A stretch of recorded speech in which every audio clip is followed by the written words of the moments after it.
nine, eight, seven, six, five, four, three, two, one.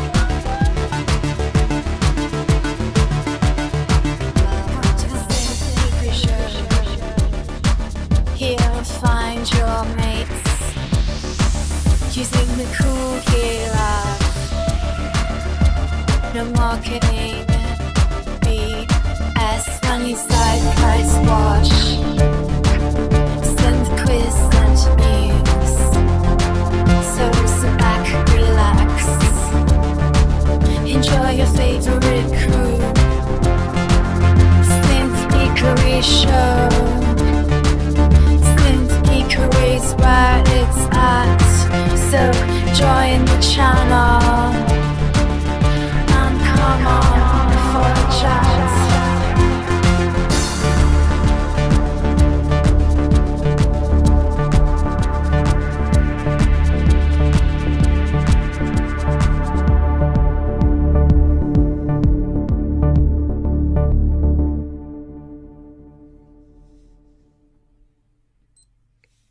Hey, hi everyone. Welcome to another episode of the Synth Geekery, episode 352. Hope you had a good week. Have you had?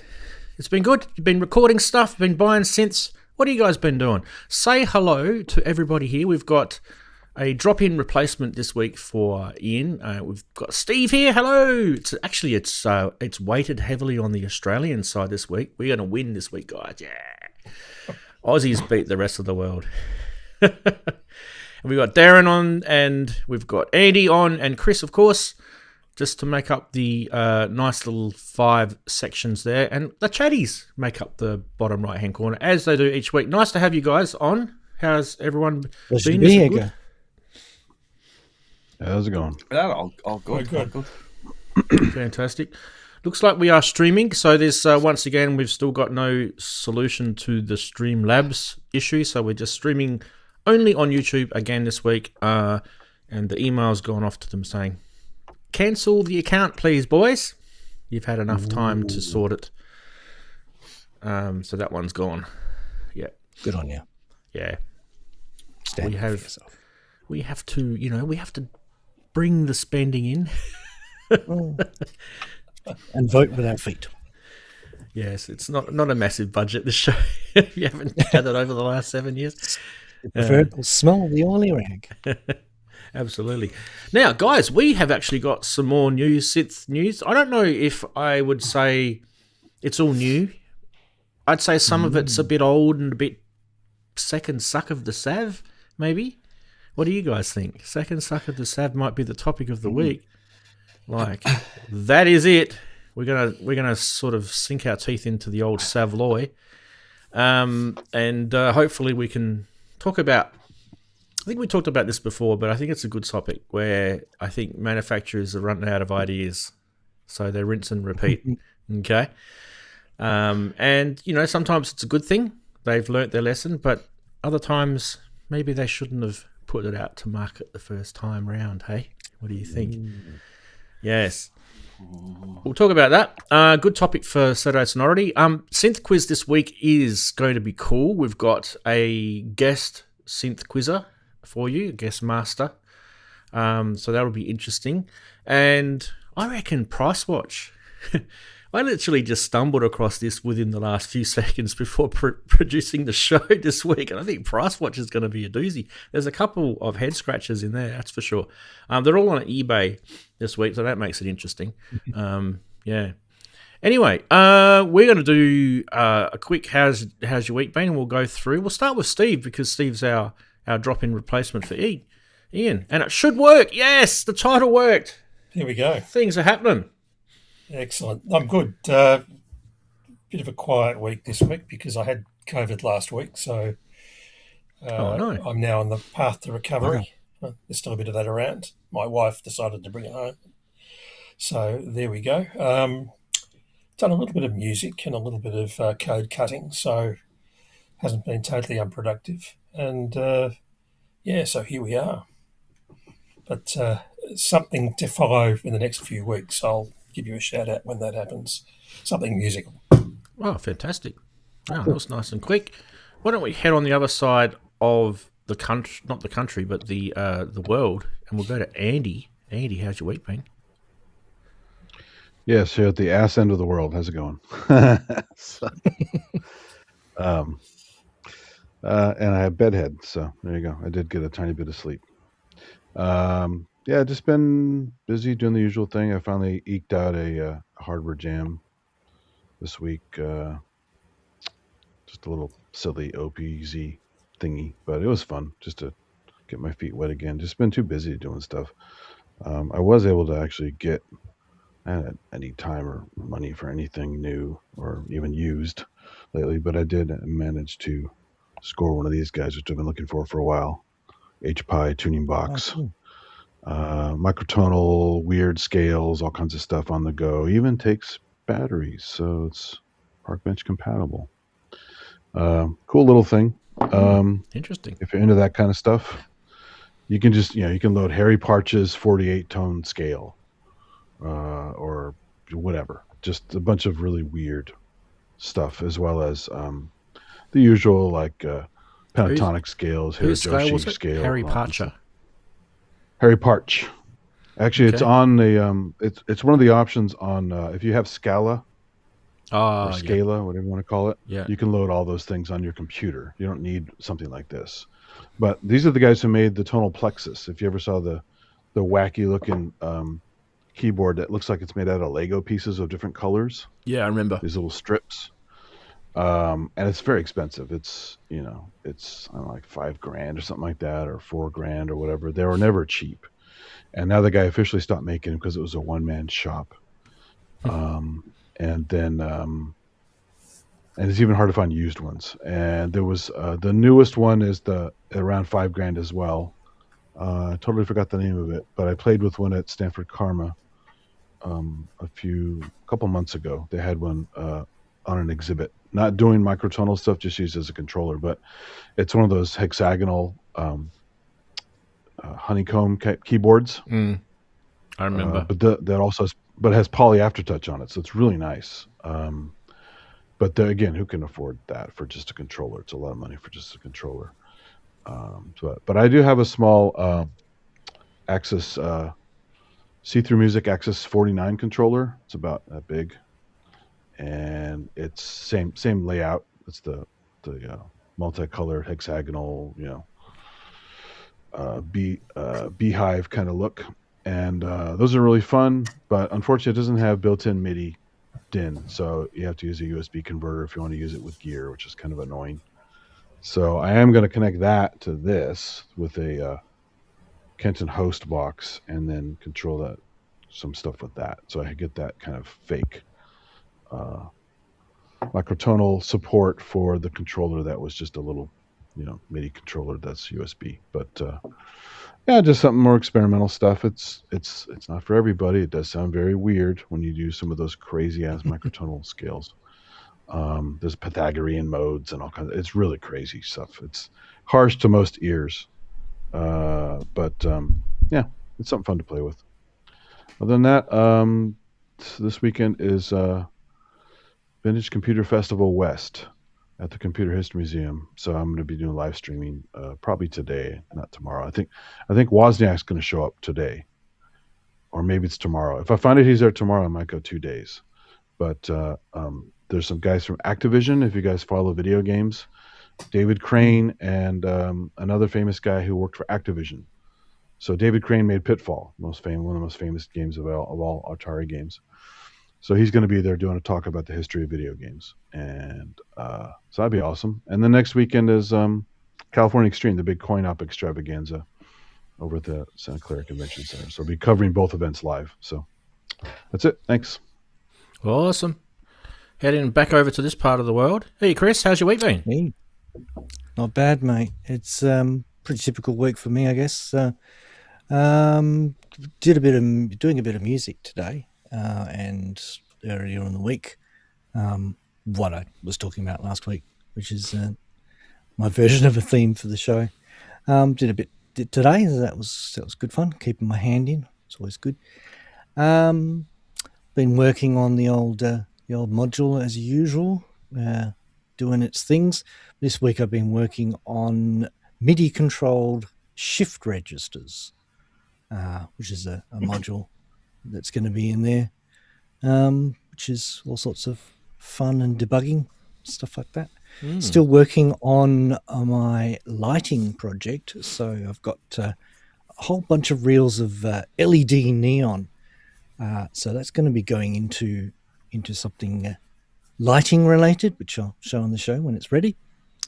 So more of that involves 3D printing and lights and all that good stuff. Apart from that, added did a bit of software with respect to MIDI controls, because doing some work on the MIDI modules for this module, MIDI blocks for this module. I realized that I wanted to integrate some of my keyboards into the editor, and I realized that would actually just be a really useful thing for anyone using it. So I put in a module to take the MIDI inputs from a control surface or a MIDI and blend that with the communications sending patches down on this module. And so it all integrates together. So that's quite convenient and good fun to play with and stuff like that. So, yep, that's it for me. Fantastic. Great week. Daren, how's your week been, mate? It's been okie dokie, I think. I've been messing about with the case, the live rig case. I'm pretty much getting close to the end of writing the live set. I've not done all the. This is just the music side of it. I've not started on MIDI-fying it, so everything's controlled via whatever I want to control it via. But the actual set itself is, I'd say, at least 3/4, if not a bit more, finished. The case is coming on slowly. Although if I was closer to Chris, I'd be getting him to do some MIDI printing and come up with some ideas for things in the case and around the case, because I did have a, I don't know if it's a light bulb moment. It's more like hit yourself over the head with a sledgehammer or something to stop getting too excited. But I was coming up with some sort of lighting, how to work a lighting around the case, as in 6 foot by 6 foot sort of thing. And I was thinking, I've got the idea and I can see it pictured, but I can't actually create it yet. I'm not quite. And I thought, if Chris was around the corner now, I'd be going over there and I'd be getting into 3D print some way of connecting these lighting systems that I'm getting. But anyway, that's in the future. But yeah, other than that, the case, my music's pretty much, like I say, 3/4. I've just got to do all the sort of it's not boring work, but the sort of sloggy work where you have to, map everything to things and just do the bit that's not of as interest. Well, it is interesting when it's played live, because then you realise you thank God that you've mapped these things to whatever gadget I am mapping it to, because the case now will be, I think it's about 1 meter long by about 60 wide, and it's all contained in this case virtually, which is looking quite interesting. So yes, that's what I've been doing this week. And the fact that we've had fires everywhere around Europe and around the hills of Manchester, and we've seen that. Yeah. It's been quite smoky. Now it's like in California all the time. Yeah, Europe's copying it. Yeah, it is. Spain, France, yeah, Italy, UK, a little bit, even Scotland, Cairngorms. In fact, actually, the part of the Cairngorms up at Neffy Bridge was where I'd visited there in May. So that's on fire. So I think they've got it under control now. It's pretty down, but yeah, a lot of places. Anyway, well, anyone who lives in those areas, do be safe, and we do wish you well and hope that you haven't lost any livestock or property, little dogs and cats and things and property. So yeah, I wish you all well.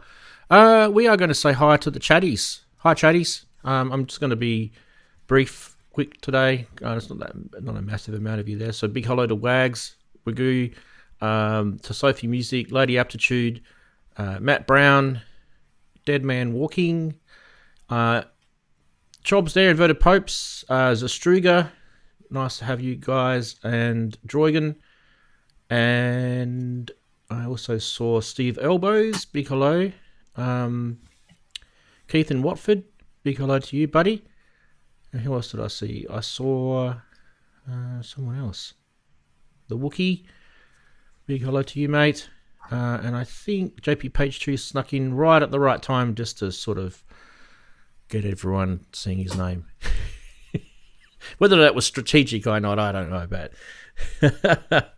anyway, if you are lurking, if you are watching and you're lurking, maybe it's a bit hard to type. Just see if you can just, try a little bit. Jump into chat and say hi and tell us if you're new here. Tell us where you're from and what your favourite synth is, maybe. That might be a good little icebreaker. These guys have been, most of these guys you see in the chat room have been on my channel for many, many, many years, so they are well rehearsed in synths. They know all about it. They probably know all about stuff more than I do. But speaking of knowing stuff, why don't we do funny side?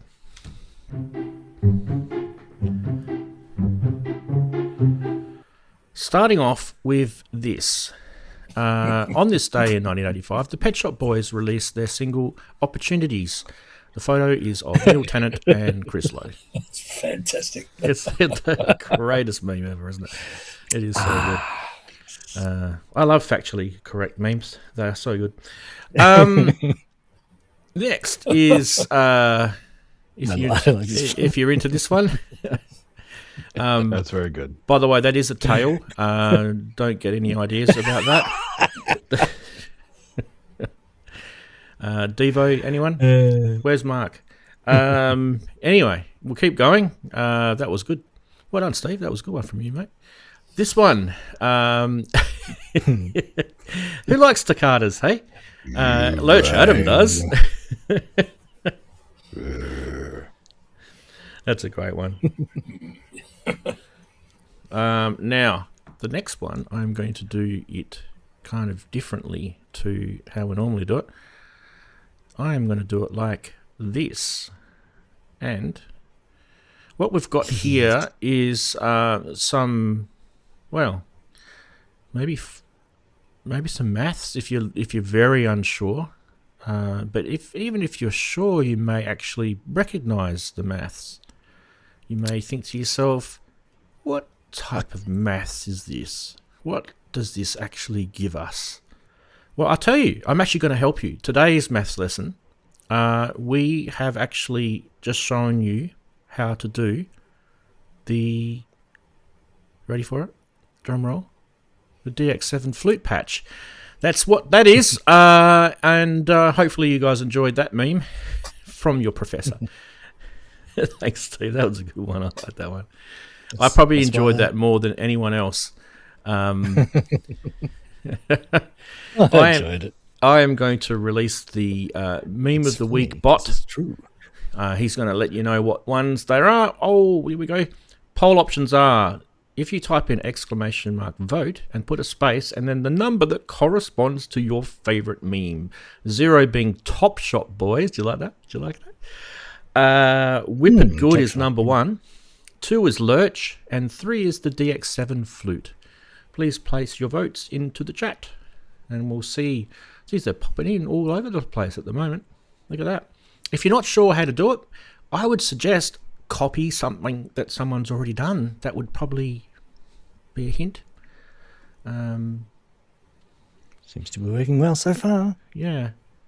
It's coming in. I actually haven't tested to see if it does truncate to lowercase for uppercase characters. I think I did. Case sensitive. No, I think I did. I think I converted. Convert everything to lowercase and compare them. Yeah, but Chris, I'm a little bit disappointed with you. Why? Why? Because you don't know the difference between an exclamation mark and an @ symbol. Oh, did I? It's a dark room, and my keyboard's a bit naff. That's my excuse. These are the excuses that you're going to give us. I can tell you guys that this is the first time ever I have seen a 4-way tie. And if I literally stop it, damn it, someone's voted. Hang on. So are people changing their votes or something? What's going on? It's not a 4-way tie anymore.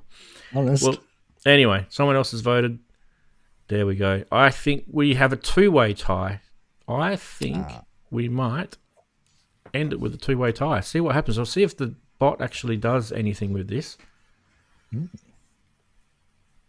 There is a tie between Whip It Good and the DX7 Flute, each of which had 4 votes. So there you go. So we've got a tie this week. There's an album title for you as well. Whip It Good and the DX7 Flute. Yeah. Excellent. George Samphire. That'd be fantastic. George Samphire could cut in about there. Or Whip It Good with the DX7 Flute. Yeah. And chatties, you can keep going with that. Best 10 comments no one will care about, but just put them in there anyway. Yeah. There is no prize. I think it's time for a synth quiz, and geez, you guys are going to like it this week. Or maybe you might not. I don't know. Here we go.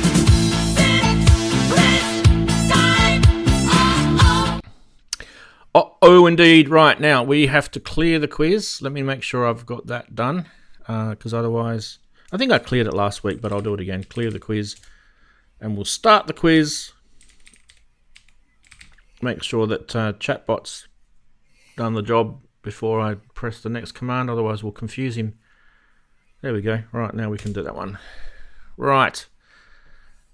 Okie dokies. Now, this week we have clue number 1 is going to be I warned you, an audio clue. Ooh. There it is. Now, everybody listen. Here we go. Here's the audio clue.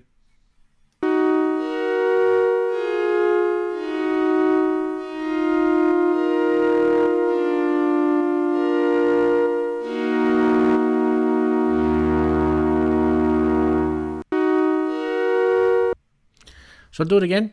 One more time, you reckon? There we go.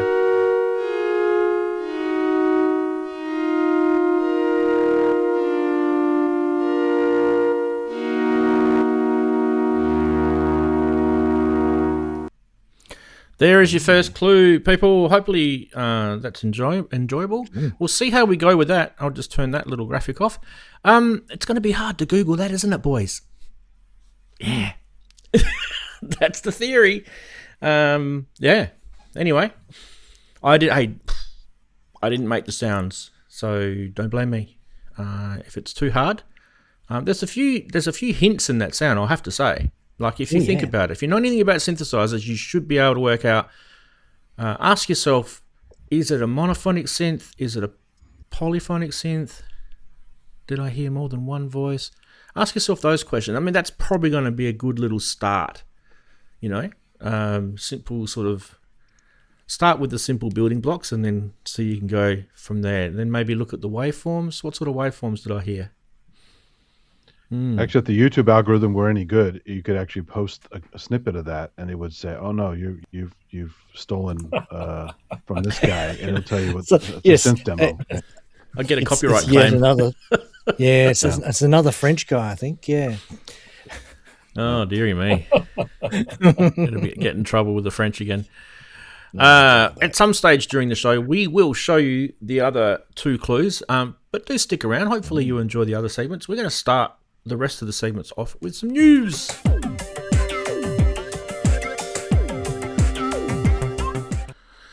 Indeed.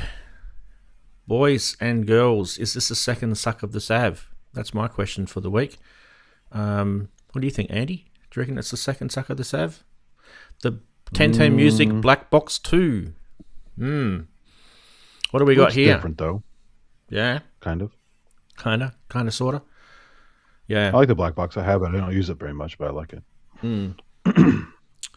Well, Chris, I didn't help you this week. I didn't do a blog post for you to sneak your to sneak a look at before the show started. Seat of your pants again. Yes. Well, not really. I'm just keep up then. I'm just very disorganized. That's probably more like the real reason. Anyway, $649. We'll go straight to the price. Is what you're looking at to get this? I think that's Australian. Haven't we already done this before? Yeah, we have. We have. Is this that's why it's a second suck of the Sav. Ah, right. Oh, I see. Yeah. But we know more. I thought I was having a moment then. I wonder about the size of those keypads. They look smaller than the original black box, which I happen to own. So yeah. If you're doing minuscule drum patterns on it or something, it might be a little bit awkward. But just as a storage repository for audio, those keypads, along the bottom there with the track launch, that's the bento, isn't it? That bottom little section there. Get rid of the arrows, but the track launch, that exact same is the bento there. Yeah. Same language. Yeah. Design language. Yep. Right. Anything else, guys, about this? That's I think you have to see it. Yeah, it behaves like a Fairlight almost. You can actually drop a sound into it. It'll spread it across the key range, and I find them quite a good form factor for a tiny little box that has a heap of power in it. Well, the thing is, like I said, this is the Black Box 2. I'm trying to remember what the Black Box 2. No, this is just the Black Box 2. It's just Black Box 2. Oh, right. Yeah, well, again. Again, yes. What they've changed from a few months back. But I can't remember what it... That's the question. Unless they've just done the bento bit at the bottom. I can't remember what it was like now. So this debuted at Super Booth, if you're wondering when it came out. It was about May in the year. And obviously it's an evolution. It's second suck of the Sav. But I thought I'd bring it to your attention again because the reason for it is because you can now get it. That's why I'm showing it. It's actually available. It's available now. Yeah, that's what I assumed. Well, this is a tricky one, a second suck of the Sav, because it's sort of... It is and it isn't, because it's more of a new generation of the black box. It's not like they got the first one wrong. They didn't get the first one wrong either, did they? Yeah, this is first one was Legacy, right? Well, technically, the black box was already a second suck because of the bit box was first, right? Yeah. I mean, they're just all about the box, aren't they, Andy? I love their boxes. Yes. I mean, the boxes are great too. This is like, this is. I mean, obviously they've altered the knob layout from the original black box. Yeah. Instead of having your 4 either side or 2 either side, and obviously putting the bento bottom section. The bento. Let me have a look. Just give us a second there. Just hold your horses. See if it is. Oh, Daren, Darren's unzipping things and start getting. Darren's getting out his Japanese meal right now. So this bit here. Oh, I don't know if you can see it actually. Let me see if I can. It's all very white. Hang on, Even Daren. the black bits are white. Why don't we just do that? Yeah, we got. There you go. Cool. Well, this little bit here is what they've put on the bottom of the black box, basically. Yeah. Yeah, that's a lot larger than the original black box. Well, this is the bento. Yeah. Okay. Well, that's more like black box meets circuit or something. Yeah. So what they've basically done is they've taken these buttons. I can't say these buttons here. In fact, they've taken the whole length of that, but it's not as big, is it? I think they've pretty much taken the whole thing, Daren. But obviously, it's shrunken down because. Yeah, it's those 4. It's really half, isn't it? Above my fingers, and then shrinking it down to where the 4 is. Yeah, they've basically created a very small bento. And if we assume that those knobs are the same in both this bento box and the black box too, that gives you some idea of what scale they've squeezed those keypads down into. Steve may be right there about them being a little bit too small. And there's an iPad for. Wait a minute. I should go and get the original and bring it up, and we can do a comparison. But that's in the other room. Yeah, iPad. Nah, don't worry about it. So it's smaller than an iPad. Yeah. There's the iPad. Mm.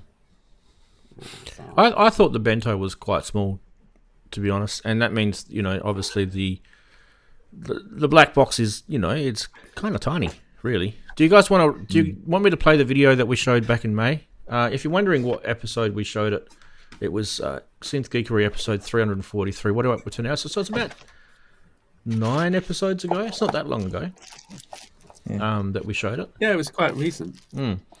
The thing that kind of interested me here was with this particular release, now that you can buy it, so you can order it from their website, it's available in shops, you can get it at your favourite, music distribution place. The prices stayed the same to what they actually said that they were going to release it at, so that doesn't always equate. So that's good. Let's play the video, and I've got the same problem as last week where no sound. No, the sound's there. No vision. The vision has to be reconnected. Connected. Yeah. Doesn't take me long. It's just a little bit annoying. Okay, let's do that and play.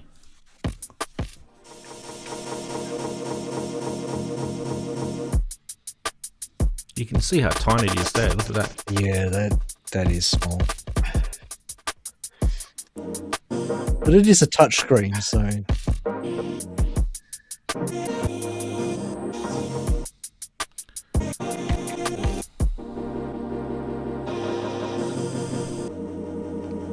And so Hot Vader's got hot screen there. See that? He has got hot fader problems, hasn't he? Ouchie, ouchie.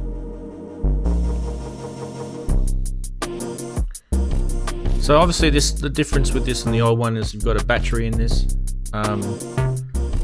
It's double the processing power. It has a higher resolution touch screen. It's a 4-inch touch screen, color as well. And it's got a new shredder instrument on it. And you've got all the benefits with the sequencing updates that they have across a lot of the bento range, with advanced sequencing supporting step mode, grid mode, piano roll, and built-in probability and swing, which they've got in a lot of their stuff. USB-C connection on it, multi-sampling, DJ style FX is built into it. So that's all the stuff that we talked about. And all of that stuff was written on the screen while I was saying it. Anyway, so that's the second suck of the Sav bento box. Look, I'm not dissing it. I think it's a good product, but I think what Daren has said, I think did I say the black box? The black box is what I meant to say. Black box 2, I'm getting old and mincing my words already. Dementia will probably set in next week. The black box 2, and I feel the bento box to me is probably more a polished product in the sense of its offerings. Not saying that this is not polished. It's more, the more features, and it's only a couple of $100 more to get the bento. that's that's the thing that gets me. Yeah. That And with the seems bar and it's the bento, too- you're they've pushed it. getting Fireball, Lemon Drop, You get that wavetable and a black box synth. all in Yeah. one. Yep. Yeah. If they'd kept the price down to the original black box, then it would fit. And the- They'd be Yeah, competitive, 400. but it's just a bit too far close Yep. to the bento that you just But can you still play Doom on Okay, here? That's bento. what I want to know. Well, Andy, that's very musical. Actually, didn't mind the music in they've, it. they've yeah. Well, the Quake music lot was of better than classical 9 Inch Nails, but I liked Heretic. Heretic was my favourite from that group of. Heretic was fun, yeah. Yeah, I used to enjoy Heretic. when Hexen and Heretic. when I seen this the thumbnail for this, I was just, for some reason, because we'd already sort of mentioned this earlier in the year, I only glanced and I just seen the thumbnail. I thought, oh, they brought the blue box revamp out. I think that will be next. Maybe. I think they can. Yeah, I think they'll be, because they'll definitely do the blue box. They're going to. They've got to change it to this format with the plastic casing, plastic housing rather than the metal housing that the black box and blue box are at the moment. I have to say the 3-hour battery is a bit disappointing. I mean, look, this thing is probably not much bigger than a mobile phone, but when you think about it, it is bigger than a mobile phone, and you can get a heck of a lot more battery life out of a mobile phone. So I'm 3-hour battery. Just let me put double A's in at that point. Don't limit me with a stupid internal battery like that. Just let me put my own batteries. That can be as long as I want. So I don't mind, actually, with our news segment, I actually kind of enjoy that these companies are coming back and saying, oh, don't forget about us. We've now launched it and you can actually buy it in the shops, because that gives us an opportunity to revisit a product. Even though we probably haven't got it in the user realm where we've got users using it and we've got feedback from real people, not just YouTubers who are getting free product and they'll just say everything fantastic about it. We want real people in their hands to tell us what they think of it. But also it gives us an opportunity to revisit it and see, second time round, do we think this was a second suck of the sav, or do we think this was an actual real improvement on the first version? If you gave it a score out of 10. I think it's an improvement because they've completely they've changed the construction to make it lighter and probably it's supposed to be cheaper, but it isn't. They've changed the knob configuration, which was always a bit awkward the way they had the 4 knobs, because it never sort of lined up as such to some of the things you were doing, which was fine. You got used to it, but this is now more user friendly. And they've obviously introduced the track number launch and all stuff along the bottom. Now, whether it's made it too small and a bit more fiddly, that's a different matter. But I think it's sort of a new. I wouldn't go second to the other side. I'd say a development on the first one. There's a comment to the chatties. We've got Tim4825 in chat who's voting on the synth memes of the week. Sorry, buddy, you're probably not watching the live stream there, buddy. You're a little bit delayed. You need to hit the live button. Hit the live button and see if you can get yourself. He just wants you to know that's his vote. It doesn't matter if it doesn't count. That's his vote. He won't even know I've said that until he catches up to this part. Well, exactly. All right, let's keep going. We have got another second suck of the sav.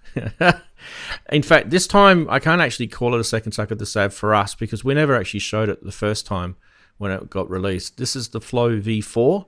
It's if you're wondering what this is, it's actually an audio interface by Behringer. Do you guys remember the Flow when they brought that out? It was kind of vaguely.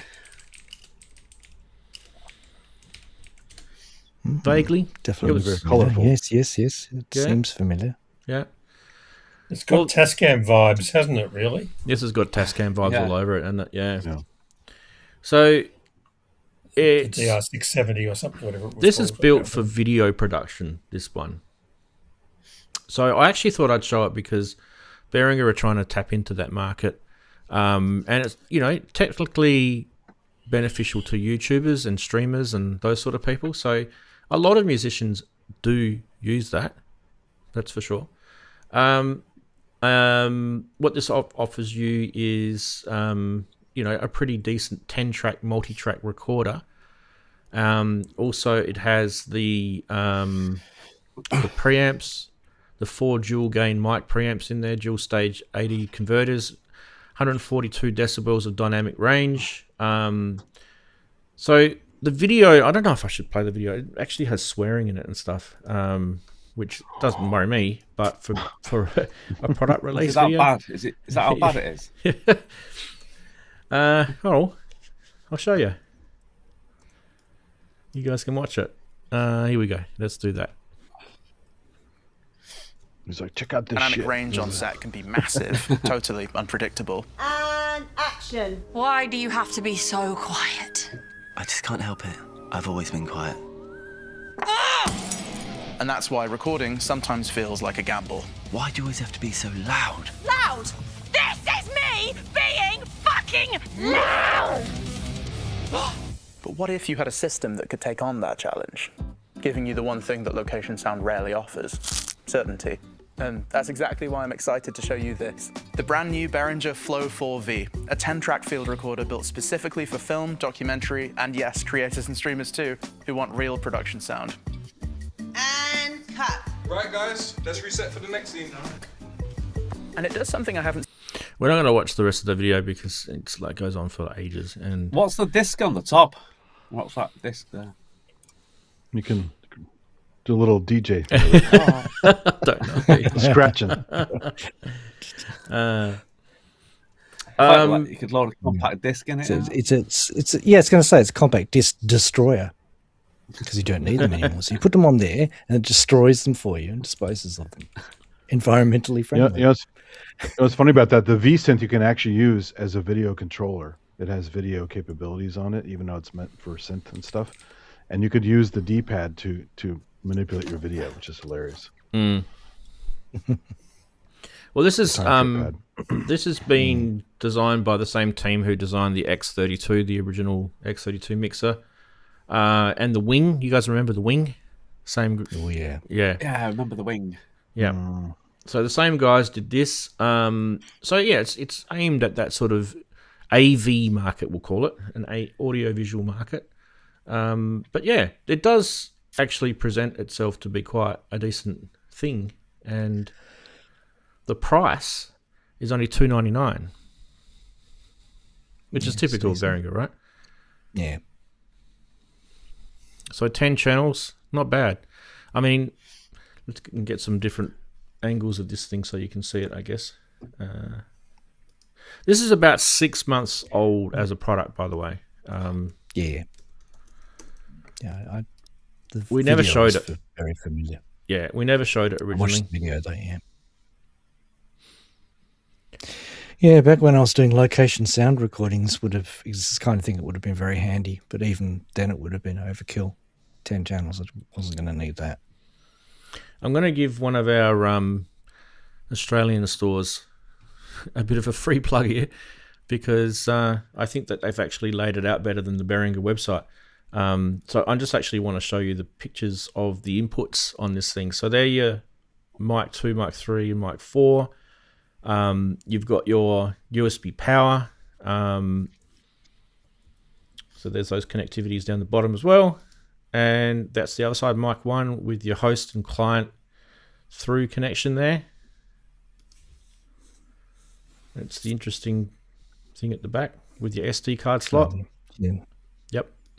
Antennas. And that's the thing at the front with the buttons and the control. So it's an interesting looking thing. That's the Australian price if you're wondering. $549. I like the chunky red pillars. Yeah, it's a little clearly like change the colours though. It's like an 80s home stereo look to it, like kind of the like a Marantz. 70s 80s crossover stuff. Yeah. You reckon you could stack a bunch of them on top of it and make a system? Yeah. Here's my new hi-fi. Guys, the thing is with these products, I don't see how much this is obviously more audio than it is visual, but the visual side of it, I'm not really sure. I was kind of reading up about the visual, like why is it aimed at recording, video recording, podcasting, that sort of stuff. Apparently it's got some location sound software that links up with it, and there's a few sort of tweaks and things with that. For things like multi-camera, probably has some stuff to do with multi-camera. Is that this to hold put on a small mic stand or something? No, that's the slightly. That's the radio antenna. I'm getting really obsessed with this disc. The disc, yeah. it's got 32-bit recording, and for the video people, this is where they reckon it's important. It does the what was that? Where was I reading it? The removing the gain worries with its dual stage preamps. So you're always not having. I mean, that's obviously why they showed that bit at the start of the video where he was quiet and she was loud. Do you know what I mean? That was the whole selling point of this thing. So, I mean, all really that is they just use that 32-bit algorithm that's been around now for a while. I think Yamaha owned the original development of that, didn't they, with Steinberg, if I remember rightly. But someone will correct me. I'm sure that they usually do. It's weird because that thing on the top isn't centered, right? That's why it looks kind of odd. I know, we're having problems with it, aren't we? I thought it was like a non-slip mat. Yeah, I thought it was a non-slip mat for putting gear on there that won't slide around. How does this stack compare to we always give Zoom a bit of love, don't we? Yeah. Yeah. The L6 is pretty good as a product. How does it stack compared to that? Well, I've got an L8 and it's similar in its context. I've got an F3, which is their wristwatch version of the recorder, a stereo recorder, but it has the dual level recording, so you get a 20 dB version lower than your live one, and you can use the one that doesn't overdrive. I've experienced Zoom does actually overdrive. You can digitally clip it. So I don't know how it works in practice. You'd have to try this and try overdriving it and see what you got, Well, with the Zoom ones, usually the 32-bit float is on the mic only inputs, and I think I wouldn't be surprised if it's the same for this, because it does talk about the preamps, the dual stage preamps, and that mentioned that they were only on the mic inputs on this. So there's only 4 of them, right? Yeah. So it's a 10-track multi-recorder, but only got 4. That's why it's a 4V, right? Because it's only got 4 mic inputs on it. So I don't know. For me, I personally would still go with the Zoom. I think the Zoom is a better looking product, better form factor, better design, offers similar sort of territory, maybe even slightly better inputs. Maybe not quite as many mic inputs as this has got. So that could be where this is winning that race. But yeah, what do you guys think? There are other contenders in the race, like there's the Marantz, and I think Sony have a similar one, and there's certainly the TIAC or Tascam one. So yeah, it's a fairly crowded marketplace. You'd have to choose based on the connectivity you wanted, and the quality is pretty much the same through all of them, but the features set in terms of connecting to your camera gear and your other gear and your mixers and whatever, that would be the criteria you use for selecting. I think the preamps have a lot to do with it too. Like I actually feel there's certain preamps that I don't like. I just don't like them. They just don't behave the way you'd like sound to be, gained or not gained, right? And there's other preamps where I absolutely love them. They're just delicious preamps. And I'll give you an example. Like I actually really like the Presonus preamps. I think they do a really good job with preamps. I'm not saying they're the best in the world, because they're not. There's obviously much better preamps out there, but for a budget synth guy who does shit from home, I think they're incredible.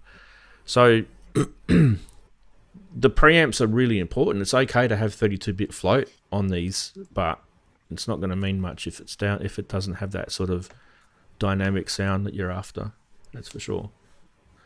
You can have this. If they're using Midas Tech in here, it should sound pretty decent, right? So. Well, all the specs in the world doesn't necessarily mean it's going to be good. It's just specs. No, right? but Midas made good stuff. So that was a good acquisition they did. It'd be nice to see if someone's got one of these and actually can tell us. So let us know if you're actually watching this on replay. Let us know in the comments below. I'm definitely sure no one in chat's got one, because they would have mentioned it by now. If you do have one of these, let us know if you enjoy it and if it's something that you would recommend other people to get. I said this at the start. Like I want to show a lot of people that do their own videos ways to get their gear recorded in a faster way. And one of the really big benefits of having those 32-bit floats on the preamps is you can just plug your gear in, and literally, compared to the old days where you actually had to set your levels up and you'd spend ages getting it right, and it's a pain. Whereas now this is getting it easy. Kills your creativity. Yep, getting it easier for us. And I've actually had recordings where I've done jams and gone, oh, you're kidding me! It was all hot. Yeah, it was all clipped. That's hard. Yeah. Who's done that? Everyone probably, right? At some stage, and learned the hard lesson. Done it, and as well as not pressing record. That one. I pressed stop instead of record, whether you're recording. You're told, so recording on, recording. Which way did it go? Oh, yeah. No.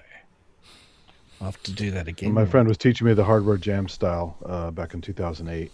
We had a few really good recordings that weren't so good in the end, and it sucked because we never get that back. But whatever we did at that moment, it was perfect, and then we played it back and go, oh, it's all crunchy and distorted, and it's awful. So the guys were probably wondering, what does the Behringer Flow look like? That's the... Take this one off. I'm doing multiple layers here. That's what the original... God, how many layers have I got turned on? That's the original Behringer Flow, right? So that sort of jog your memory now, where that's the Flow 8. That was the first Flow that they brought out. And so that's the one that we're showing now is the Flow 4V. So it's kind of like a completely different looking form factor, isn't it? Yeah, it's definitely different. All right, moving on. What else we got? We have got this weird looking thing. Mac Devices MD7.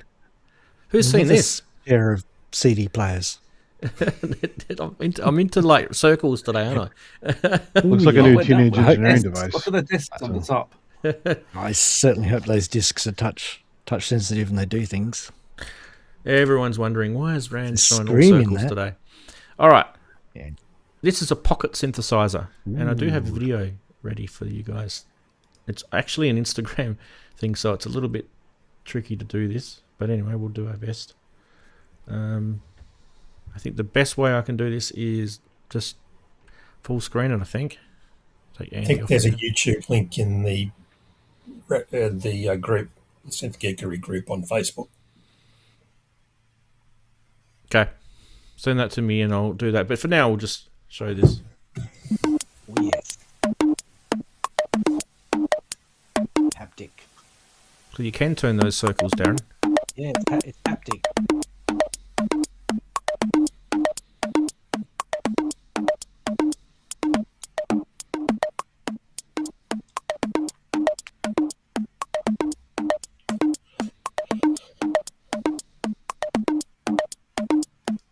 It's got a bit of a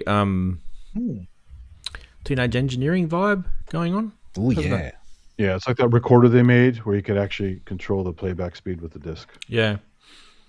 $399 US.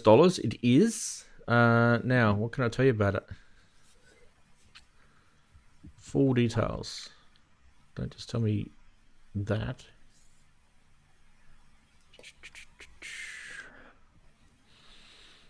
So you turn a knob, it turns a smooth sound. You push into different parameters. The resistance changes apparently on it. So it's a mechanical synth, right? Yeah, it's haptic. It's haptic, yeah. Yeah. Haptic feedback. You don't need to look at the screen, but you can if you want to. And your fingers already know where you are. So this is kind of what they're saying. The FOC haptic motor disc, it doesn't just register movement, it communicates. It detents for snap values. It has a virtual wall and a strange limit. It textures that will tell you which parameter you're touching before your eyes confirm it. Muscle memory meets machine precision. There you go.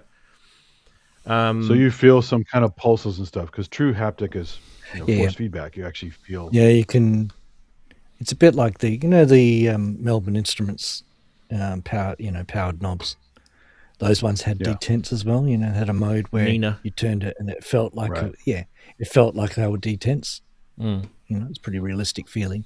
This is the same kind of technology, but not with a potentiometer.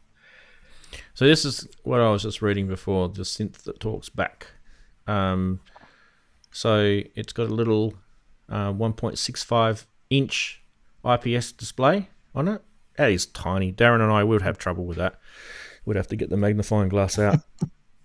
For no lens. If it had HDMI I can't see it on this screen, never mind on the actual screen it is. So there's a different view of it.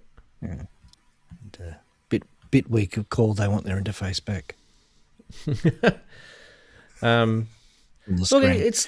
it's really interested me when I saw this, and I thought, what the hell? This is actually really cool. Yeah.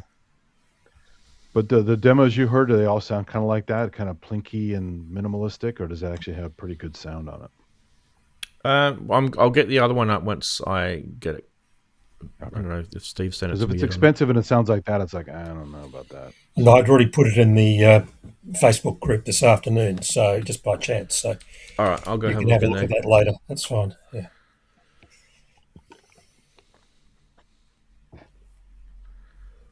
I'm just hoping that loads.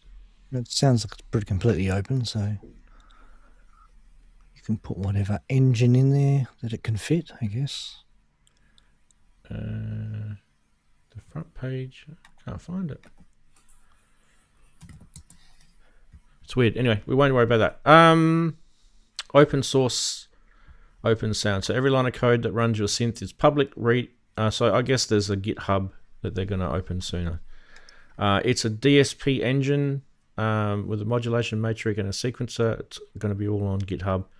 No black boxes, no mystery firmware, just the raw signal documented and open. You don't have to just play the synth. You can actually know how it works. That's cool. I like that. That's really cool. By the way, GitHub was clearly invented in the US because no one in the UK would call it GitHub, right? That's like an insult. You stupid Git. You Git. Yeah. It might actually have something to do with the name. I can't find it, Steve. Get it now. I'll ship it in. How are you shipping it to me? Through Facebook? You want Facebook or what do you want it? Messenger will do. That'll do. Okay, got it.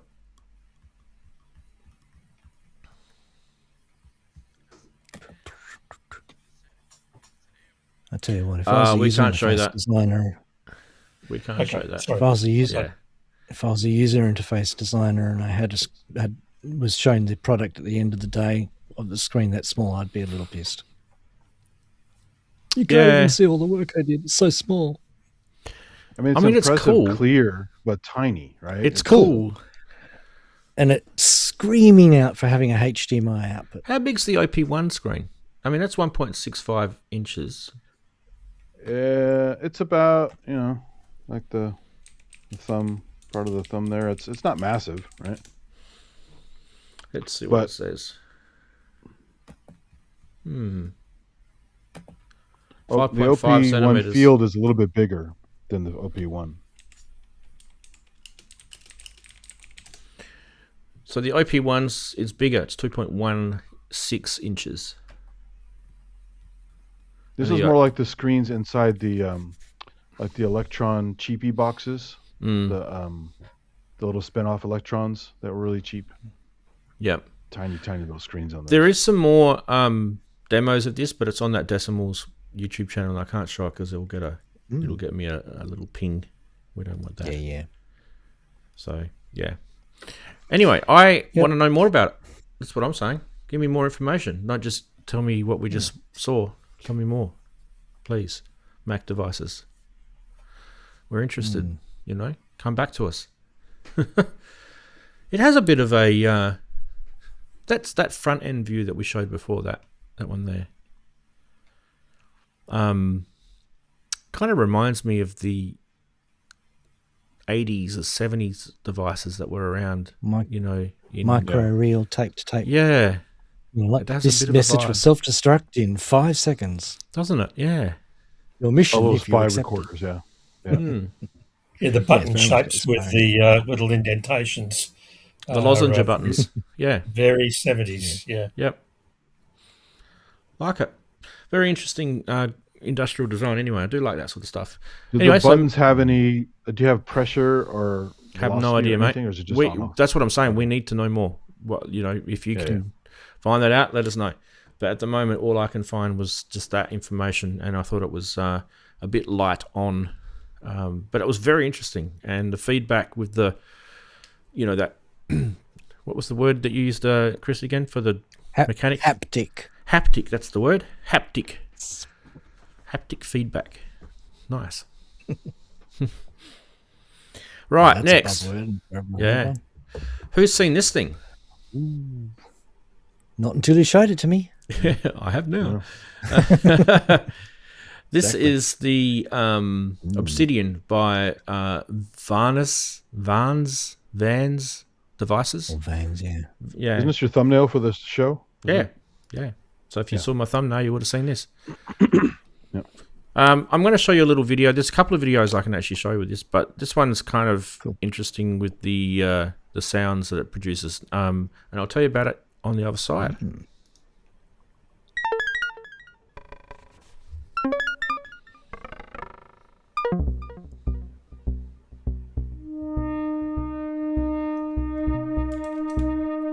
I'm listening, but I just might be away.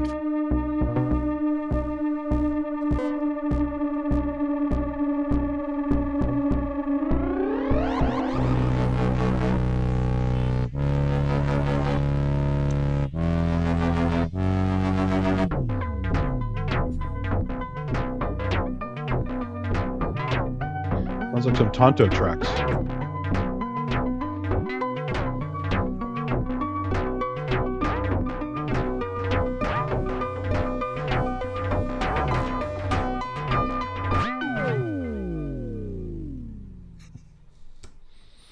There we go. The Obsidian. Yeah, there's another video. I can show you that in a sec.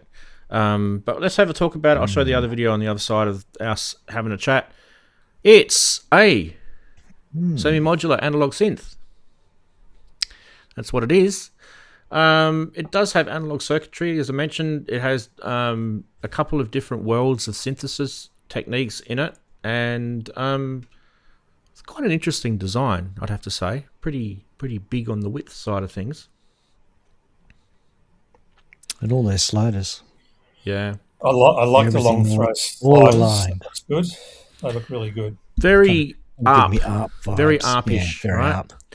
It's a West Coast style oscillator section, where you've got wave shaper, wave folder, and cross modulation with 1 volt per octave tracking across all the 8 octaves, and it's got a sub oscillator for the thickness or thickening. It's a bit like adding egg to your meal. Sub oscillators. It has a Buchla look also. A lot of those the it's West markers Coast and the sliders. Yeah, very West Coasty. Voltage controlled filter, 2-channel mixer with an optional external input, multi-mode, low pass, high pass, and band pass, continuous modulation between filter modes. It has voltage control mode, cutoff, and resonance peak. It has bipolar envelope modulation, and it also has voltage controlled, or VCA, I should say, with CV inputs. So there's that. It has voltage controlled envelope generators. It has an ADSR envelope, and it has an AD in brackets R envelope. So you've got the ARP 2600 style envelopes in that. With gate and velocity input for envelopes, voltage controlled slew and rates, level, and inverted output. It has LFO and a delay. So I'll tell you about the delay in a sec, but the LFO has saw, ramp, sine, pulse, and random outputs, frequencies from 0.01 Hertz up to 100 Hertz, clocks syncable to tap tempo, external eurorack, clock, and MIDI clock. And it has a rhythm clock division of 1/4, 1/3, 1/2, 3/4, and 1/16. There you go. Now the tape is the delay. It's a tape digital style delay. With voltage controlled time and feedback, clock syncable with tap tempo, and the same rhythmic clock divisions as I mentioned with the LFO. And also has a sequencer. The sequencer is a West Coast style 5-step sequencer with 4 or 5 step selectable sequences. You can use external and manual sequence reset. It's clock syncable with tap tempo, external eurorack, clock, and MIDI clock, and you can patch it to the oscillators, filter, and any CV destination. So, yeah. You guys want to know a little bit about Vans Engineering? They were founded in 2017, and they've been dedicated to designing and developing high-quality synths for artists, musicians, and synth sound explorers. Cohen, co-founder and former owner of Magellan Audio, decided to pursue a solo path in Vans Engineering. In 2026, the company introduced its first fully self-made instrument, the Obsidian. So there you go. The lava is coming, is what they're saying. Let me tee up the other video. I know Magella. It looks to be almost 19-inch width. Not sure. Yeah. I will find the specs for you in a sec. There is a little manual. I'll just download that for you, and you can have a look. Let's just get this video up because this is actually pretty cool. He's got the Obsidian, and he's got the TT303 hooked up with it.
What pleasure you can get out of a square wave.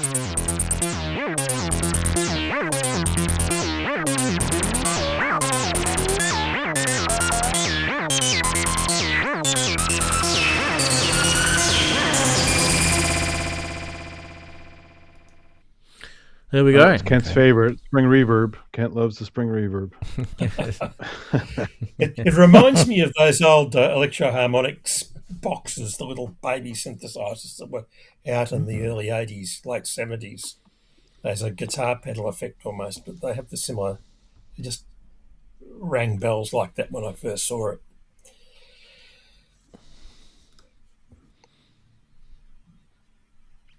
I don't know why that's not loading.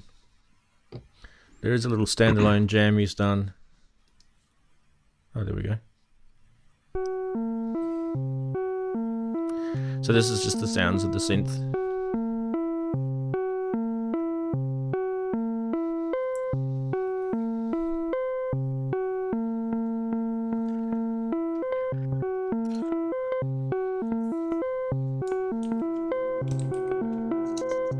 Did you say the price yet? I didn't hear that. Did you? Don't have a price. The price, okay.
I reckon we've probably heard a fair bit about this now, so let's have a chat about it.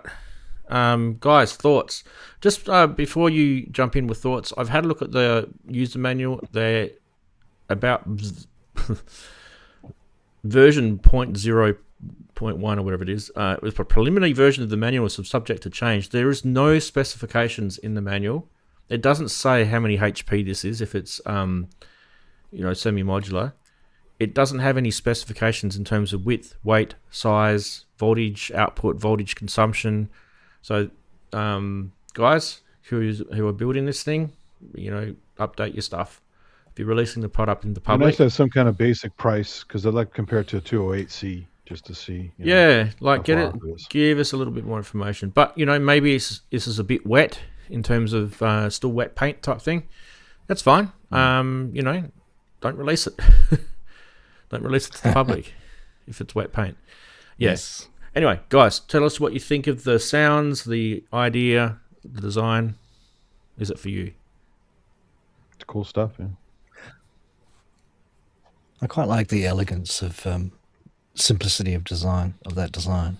Kind of refreshing sometimes. But, it's a large investment as usual when you go down that route.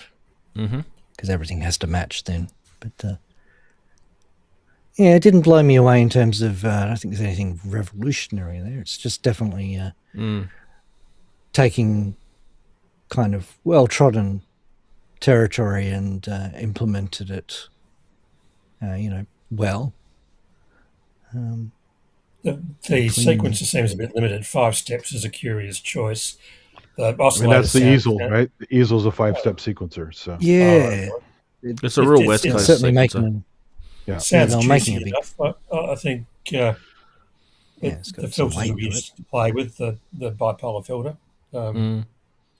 It's only bipolar if it comes from the bipolar region of France. Otherwise, it's just sparkling narcissism. but you hear someone like Native Yes play his easel weasel, and even a 5-step sequencer is amazing if you know what you're doing. Oh, right, yeah, exactly. So, guys, I haven't been blown away by it. I have to admit, I feel like this is stuff that we can get already. We can do already. I'm confused about the purpose of the product. Yeah, that's why the price. It's kind of a palate cleanser thing. Yeah, you got to find out. It's the old, I'm sick. I'm fed up with something. I'm going to fix it. Type could be product, if you know what I mean. Yeah, it would be interesting to compare it with the 2600 price point to see how it compares, because it has similar patchability. Well, it's only got 2 oscillators, so this is probably more like an Odyssey, an ARP Odyssey. Yeah, it's close to that. But I think because of the patchability, it's 2600 would be the closest analog I can think of, and that's just my limitation. But it's also missing low pass gates, so it's not. It's missing low pass gate. It's missing, high pass filter maybe. The distortion stuff that Buchla stuff has. Yeah, quite a few things, but that's okay. There, it's a choice. It's a design choice. For me, it's a no. I don't see this as blowing me out. I really like the way it looks. I think it looks really cool. It's a great design. It's nice. But the actual purpose of the product is kind of where I'm stuck. Scratching your head. Yeah. Yeah, I'm a bit the same. Yeah. Who is it aimed at? I think for guys like me, Chris, probably, dare I say, you're probably in the same boat. We are a little bit spoilt because we've browsed modular grid. We know what's out there. That's right. It's a big database of stuff. Don't be too tunnel vision when you're bringing a product to the market, because there's so many ideas already out there. And if you are going to use ideas, especially on the West Coast side now too, yeah, there's tons of West Coast copy stuff. So bring something to the table that's innovative with the ideas. So whether it be the innovation here, maybe I'm not getting it. Maybe it's the patching down the bottom. That might be the innovation to it. I feel like someone's dinging.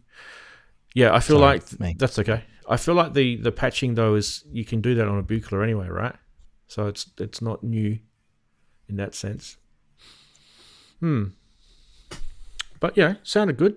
Hope the price is competitive, and I hope the guy does. Also, Buchla has those little patch blocks, so you can have it really clean without wires everywhere. Those little patch blocks are clever on the Buchla system.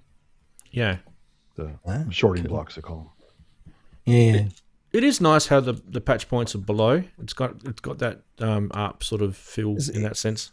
It's just really clean, isn't it? I like it. It's what kind of. Like I said, the design of it really, really caught me.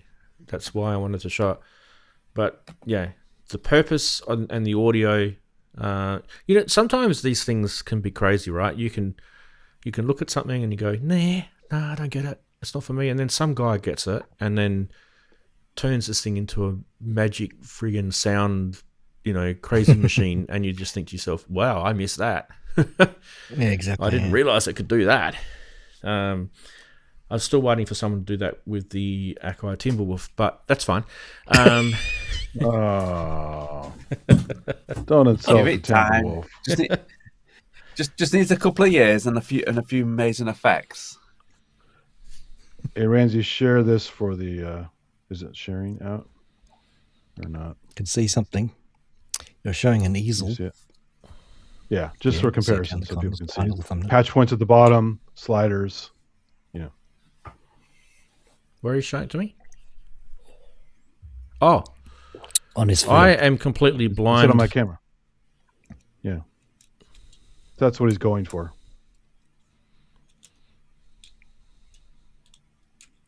There's a passing resemblance, isn't there?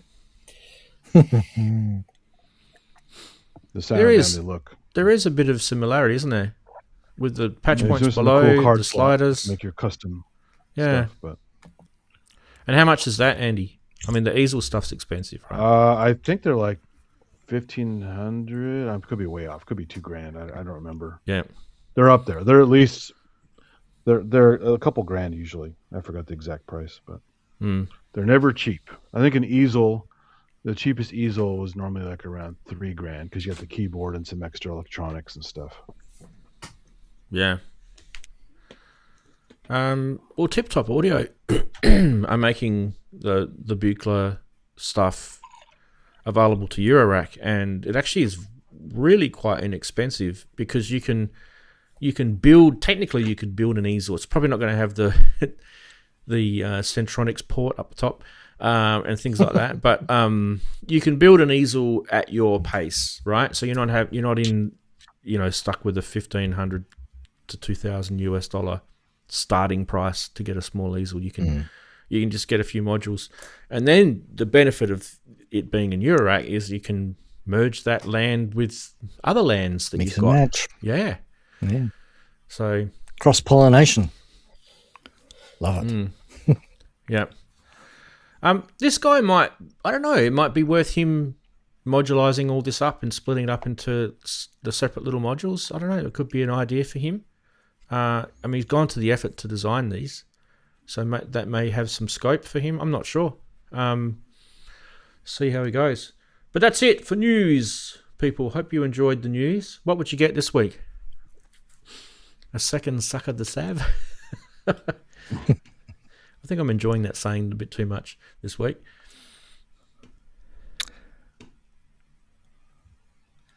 Try to remember what we've looked at. You had the Black Box 2. Black Box 2.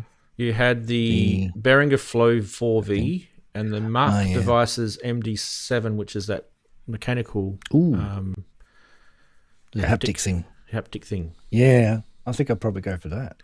Yeah, I like that. That's intriguing. That was only $399. If it sounded, the price of that. If I heard better sound demos, the haptic thing was cool, but the sound wasn't that good on it. So,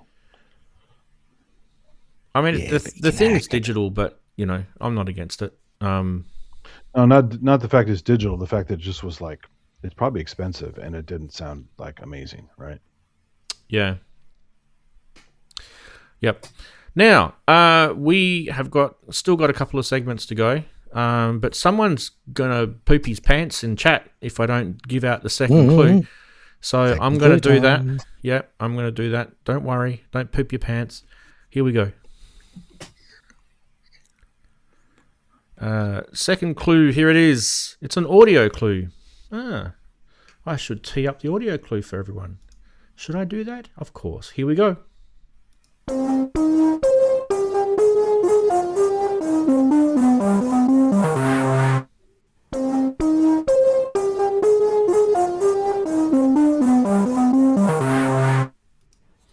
That's played twice. I think that's enough.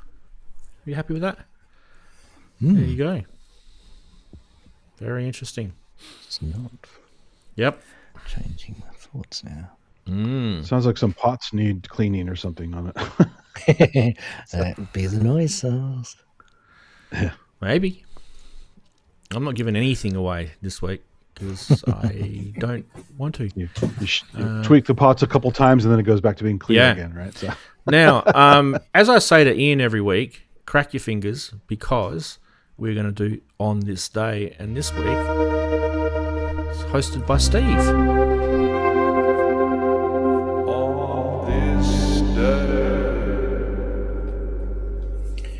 On this day for August 1, here we go, starting off to when we were all young, 1779, Francis Scott Key was born.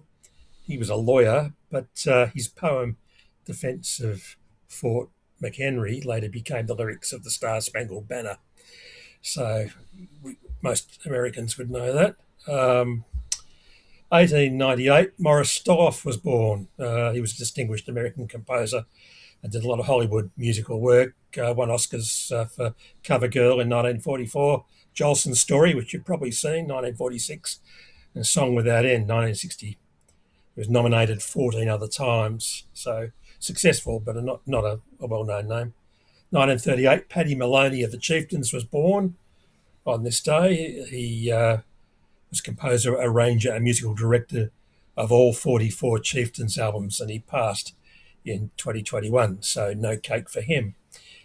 Jerry Garcia, 1942, was born, lead guitarist of the Grateful Dead, one of rock's most influential improvising musicians and the central figure of the band for 3 decades. He passed away in 1995, so no cake for Jerry. 1946, birth of Boz Burrell, who was the bassist and vocalist of King Crimson and later Bad Company. That's an interesting mix of gigs on the CV. He passed away in 2006, and no cake for Boz, obviously. Tommy Bolin was born in 1951 on this day. He was a guitarist who played with Deep Purple and the James Gang and Zephyr before his death in 1976, and we've saved a lot on cake there too. 1953, the birth of Robert Cray, who you'd know, blues guitarist and 5-time Grammy Award winner, so he gets cake today, whether he likes it or not.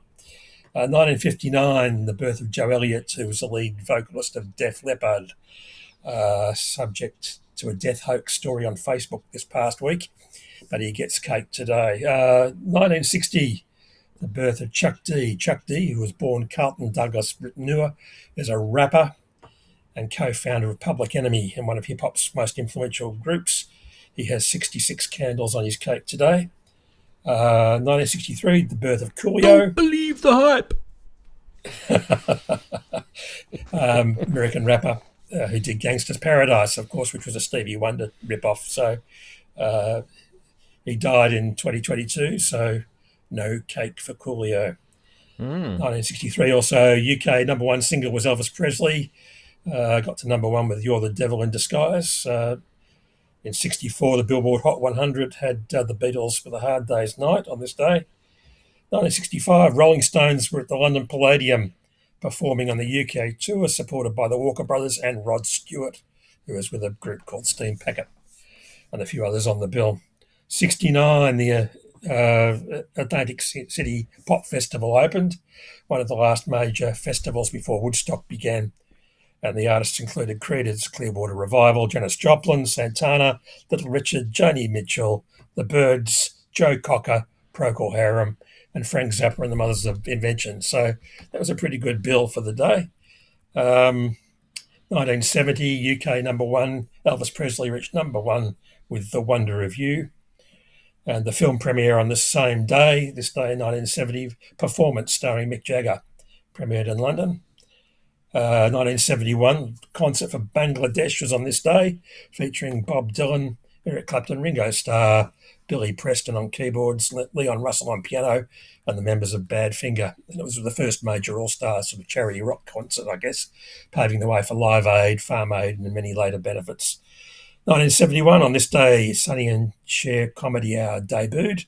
It was hugely successful. And in 1971, also, Tony Kaye left Yes, and Rick Wakeman walked in as the door revolved and began his stint with the band, one of many. 1972, the Eagles released Witchy Woman. That was 72, so it was earlier, breakthrough hit.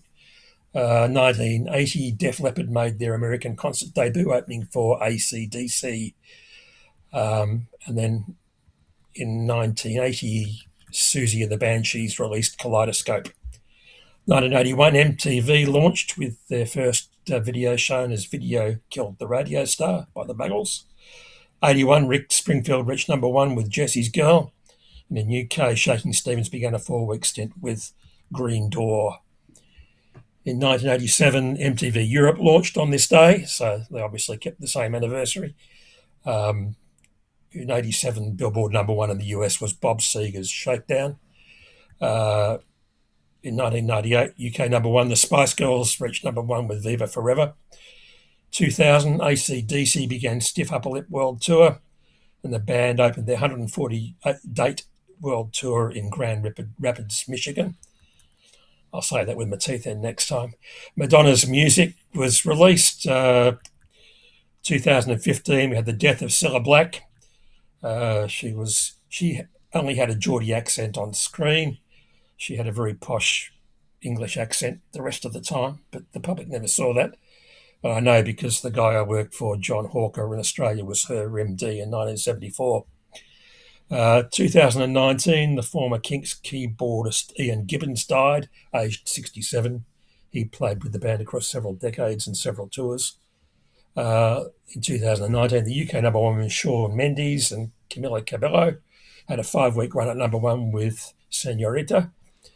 And in 2020, the UK number 1 album was Taylor Swift's Folklore. This one's for Ian because he would have mentioned it. Topped the album chart, and it broke streaming records after its surprise release. And outside of the music biz, some of the August 1 headlines: 1834, the Slavery Abolition Act came into effect across the British Empire. 1914, Germany declared war on Russia at the start of World War I.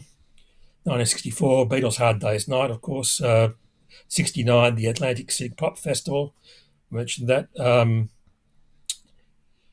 1996, A Game of Thrones by George R.R. Martin was published as a book. And that is on this day for August 1. Fantastic. Just one thing. The Bob Seger first song, Shakedown, was actually recorded with the one and only Harold Faltermeyer. So I thought I'd bring that in there because he's obviously got a bit of synth expertise. Yeah. Using the soundtrack too. I think it was Beverly Hills Cop, wasn't it? Yep. Yeah. Billboard Hot 100. At the moment, Choosing Texas is still sitting up the top there. I have absolutely no idea why. Have you guys heard that song? Best advice I can give you is actually just forget about it. Don't even actually go and listen to it. It's weird how that's up number 1. Taylor Swift. Yeah, but you brought it up now, so I'm going to listen to it. Oh, I know. What a stupid idiot I am. Taylor Swift's up there, and then Boston with Stella Lefty is number 3. That'll do for that one. Then we're going to do the UK top 40. Oh. The official charts. What should we do? The official charts? Yeah, we'll do the official charts. That one will work us with all the ads that pop up with the official charts. No, we won't do that one. Rain Me In is number 1 with Sam Fender and Olivia Dean in the UK. Oh, God, it's been on there for like 16. It's now broke the record for the UK's longest number 1. Day Day with Shakira, Bryan Adams. number 2. And Choosing Texas is that one I told you about before. That one slipped a bit. Now, the next one I'll do is Australia. We'll do the ARIA top, top 50 singles, I think it is now in I enjoyed Australia. Shakira at the World Cup, but I wasn't listening to it, if you know what I mean. So yeah. You don't want to know what's number 1 in Australia. You just don't want to know. Second is The Man I Need by Olivia Dean, and third is Rain Me In. So it's pretty much the same around those 3 countries around the world. They're all listening to the same I won't say crap, but you know, as I love it when politicians. I didn't call you a bastard, but you know, I love that type of new language that's coming. I won't say it's crap, so we get away with saying it's crap.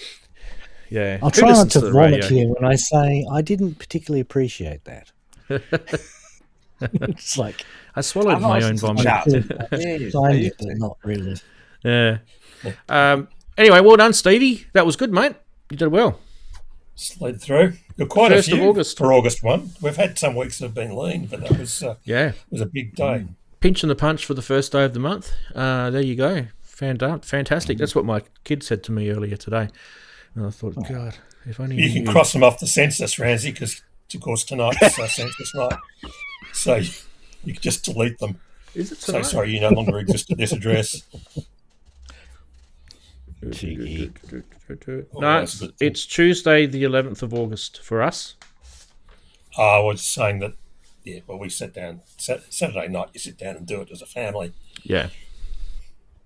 So it's who's in your house on Tuesday, the 11th of August, according to that piece of paper that I've just got. I'm not going to show you the other side, but there it is there. Right, we are going to do this because we can. Because we have stuff to show you. Don't know about scammers, but this is vergely on the scamming side. Hey, another of things. second suck of the set. We showed this before. Is this the same thing? Because I gave it to you a long time ago. This is doing the raps, isn't it? The rounds, and I kind of feel like, it's bad. It's back, and it's bad. With US 36,000 smackaroonies, that's the official currency, which is approximately 51,000 Aussie for us, Chris and Steve. You can buy the ARP synthesizer prototype 16 voice electric piano. I'll be right back. He's just getting his credit card. Let me tell you a little bit about this. This apparently was rushed by Alan Perlman to get it into a music instrument show, so he could put something on his booth to launch his business, I guess. 1970 was the prototype. It's an electronic polyphonic piano preset managed keyboard, which is fully polyphonic across all 73 keys. Includes, they say it's 16 voice. It's not 16 voices in terms of what we would. 16 notes. It's 16 presets. Pitches, yeah. Oh, okay. And it actually has a master oscillator with the top octave, TOS, top octave synth type, top-down divider system in it. It has a series of parallel filtered networks that produce all the different tones that give you the different presets. And it has kind of some interesting other bits and pieces, but that coffin-like design is very interesting indeed. I'm going to go to the eBay listing because I think the first photo that you're seeing right now is not as good as the coffin photo. There it is. Put your dearly beloved in it and they can play some music while they're... Yeah. Anyway. I recall a different form factor. The later release, circa 1984, was a lot flatter in profile and had different colours on the front, and it's similar to that. But this is definitely a second suck of the set, isn't it? Yeah. Anyway, but the price, it just keeps grabbing me, and it says to me, you're kidding, aren't you? It's saying to me this. Telling me, dream. That's what it's saying. Right. What else we got?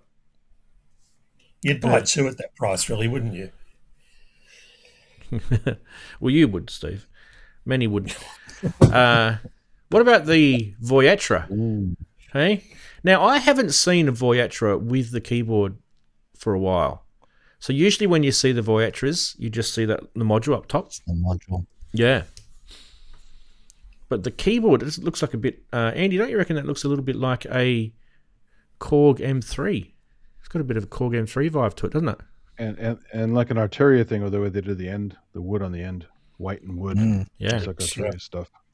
So there's the listing. This was used by Suzanne Ciani on her old albums, used the Voyatra stuff a lot. Yep. And it's all over the New Order Technique album. If you like that sort of disco-y sound.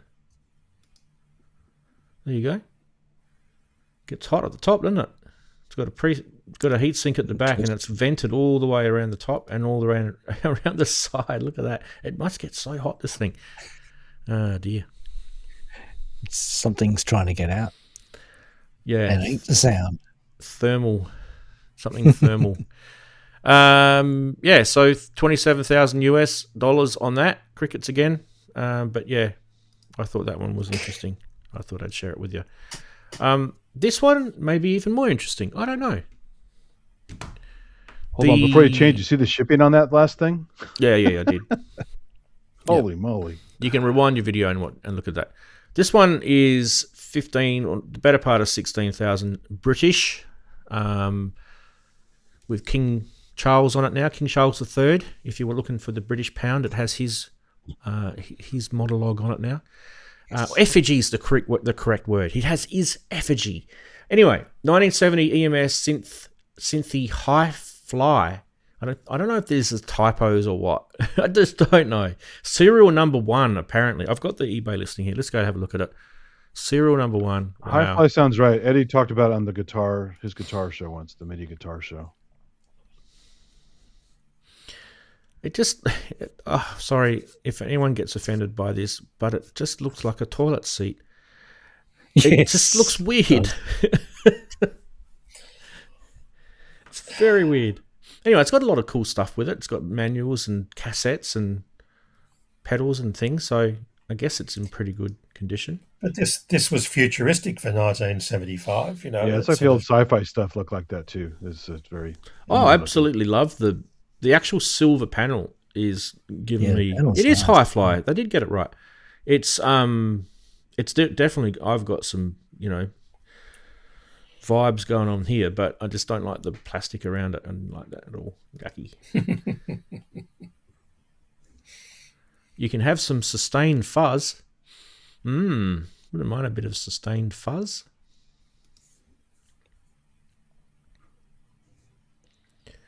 That's an interesting take on a filter, isn't it? Let me just try and work out what they're trying to do here.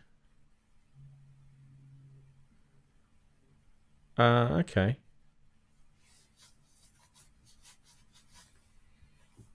Do you see how it's a sine wave, and they've inverted it and they've wave shaped it, I guess, in the middle? I like the names. The treatment is meow or is wah, meow and wah. Yeah. Wah. That's actually really, really interesting, isn't it? I actually didn't realize they have that. So someone should, bring out a Eurorack module or something that's got that sort of cool stuff on it. Anyway, that's the EMS Synthy Hi-Fly. And I do have one more, because Moog is feeling jealous. There you go, Moog. Left out, you mean. Yeah. There you go, Moog. Do you remember making this, Moog? I wonder if In Music found the schematics for this and gave it to the Bob Moog Foundation during the week. Yes. Anyway, this is the Moog Musonics Sonic V synthesizer, analog 100, made 6. Made 6? I don't know. Is that true? Did they only make 6 of these? Well, this is the Sonic 5. They also had the Sonic 6. I think the Sonic 6 was better, right? Sonic 6 was blue on the front, and there's one of those in Facebook Marketplace. It's a travel case kind of thing. This is the Sonic 5. Yeah. These were very rare. You can play this with one hand, apparently. Sorry, I won't do jokes anymore. Yeah, just got it. Balance. So 2 oscillators? Yeah. Yep. And a waveform generator. So you got your waveform. This is an interesting take on how oscillators work. Look at this. You've got a waveform generator on the left, right? And you can mix it with the balance. And then you've got your tone. Yeah, very interesting take on oscillators. I actually don't mind the idea of this. This is interesting indeed. Then you can map it through a ring mod if you want. You don't have to. It tells you that you can or you don't have to. And also, the ring mod can take an external input as well. And then it all goes through into the nice little mixer here, which you can add a noise source into it, which is very Model D-ish there. So that's fine. But the rest of this side here is actually quite interesting. I actually think that's very, very cool. Then you've got this articulator, which I'm guessing is a filter. Would you guys say that would be a filter? Yeah. Envelope, transient generator. It could be VCA. Could be VCA, but what? I can't read that. Let me go to the photo. What does it say there? Spectrum limiter. Well, that's got to be a filter, doesn't it? High pass filter, yeah. So there's your filter there. Okay, cool. Filter after the VCA. Right. Interesting. Unless it's a panel printing issue, but yeah. Wow, isn't that an interesting looking synth? There was no rules back then. No rules? Really? $13,399 US. And this one is located in New York, in Astoria, in New York. Yeah. It's a bit of a museum piece, that one. Yeah. 100 made. Apparently. So, yeah. I wouldn't mind knowing what that sounds like. I'm probably going to have to see if I can delve into some YouTube videos and see if I can find one. Hopefully. According to Kent, it wasn't much chop. He figured that was... he figured the Sonic 5 and Sonic 6 were fairly ordinary compared with the Model D. But that was just one, that was his opinion, I think, if I'm not misquoting him. But that's okay. I mean, you think about it, that's the evolution that got you to the Model D, isn't it? Yeah. So they had to go through that to get there. I mean, Well, weren't some of these done by other guys? Like, I know Herb Deutsch worked on a couple things. Well, Musonics. Yeah, you're right. Musonics. Yeah. So there's your answer.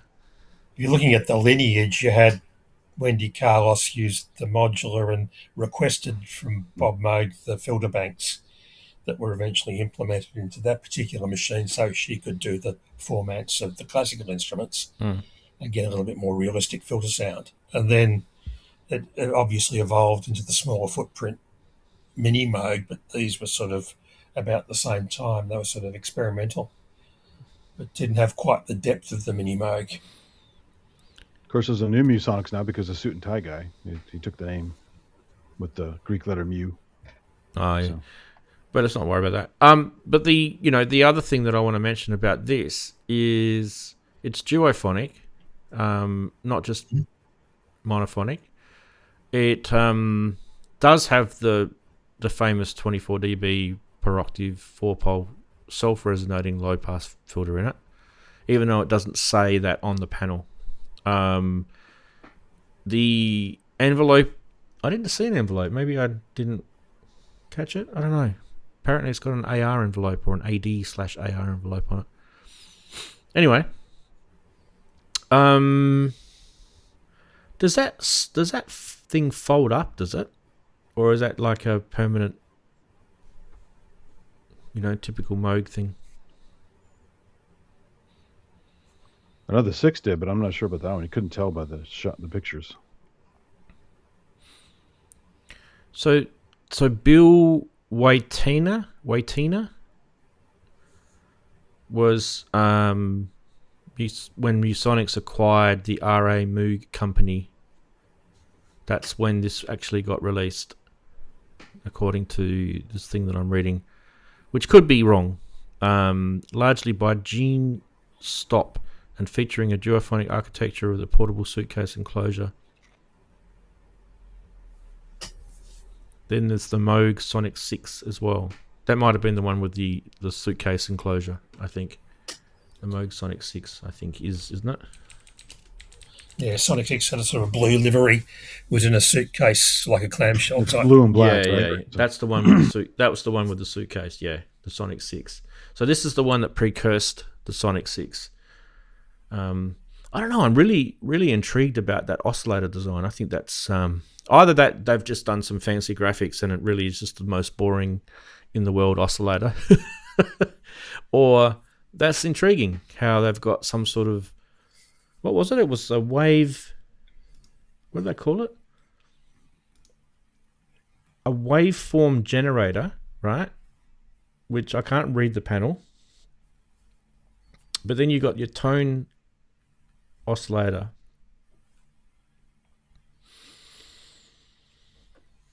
You've got transients on there and all sorts of kind of interesting things. Yeah, there's a lot of glare in the picture. It's nice if you took a shot at a different angle since it's so metallic, you know. Yeah.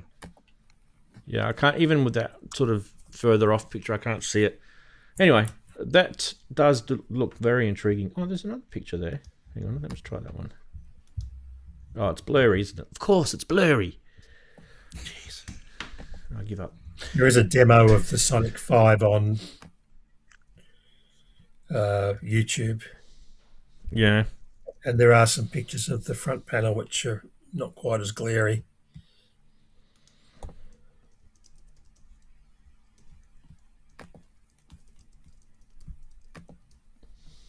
Oh, yeah. Here we go. Like 9 years ago. We can do a very, very quick. I want to see him touch the oscillator. I'm not interested in the filter. Everyone's heard the Moog filter a million times. Here we go. He's touching the oscillator here. All right, let's show that bit. Because he actually is touching the oscillator. All right, here we go.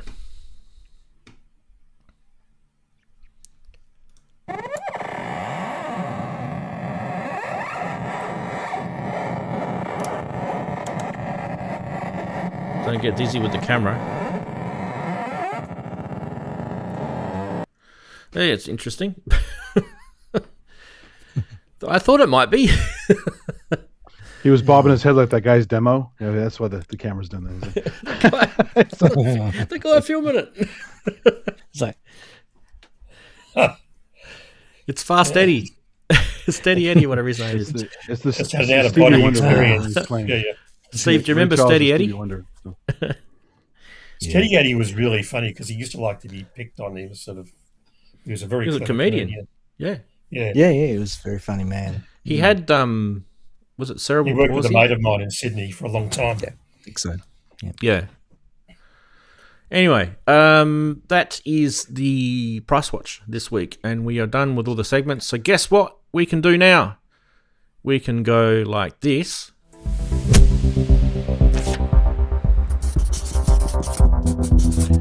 Yep. No one ever asks anything. No, that's not true. They do.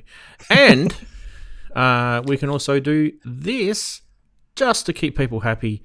Yes, I'm going to give you the third clue. What is the third clue? The third clue is... Oh, look, another audio clue. Yay.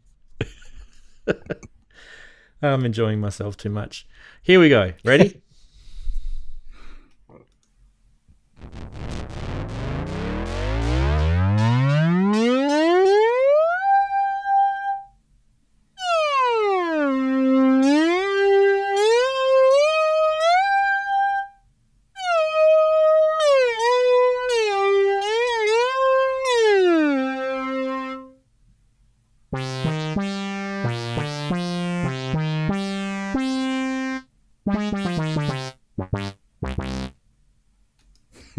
There you go.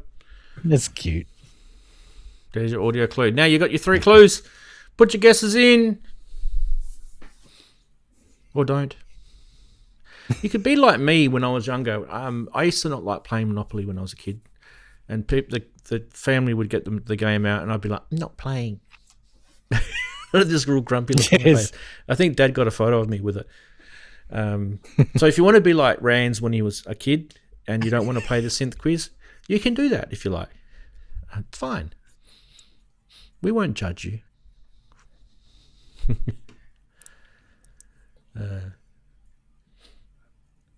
Octave Cat is one of the questions. Maybe.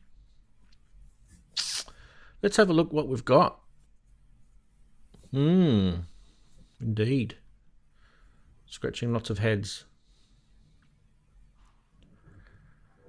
We've got the Wasp and we've got the Gnat. So everyone's going down the same kind of path there, aren't they? I feel. the gnat, the wasp, and the cat. It's kind of a similar path, isn't it? Yeah. Interesting. Oh no, we've got a Pro 800 here. So someone's going Behringer. Wow. Cool. Right. Someone's going that Moog thingy. Okay. Good job. Good point. Yes. Yeah. Straight to the top of the class. Yes.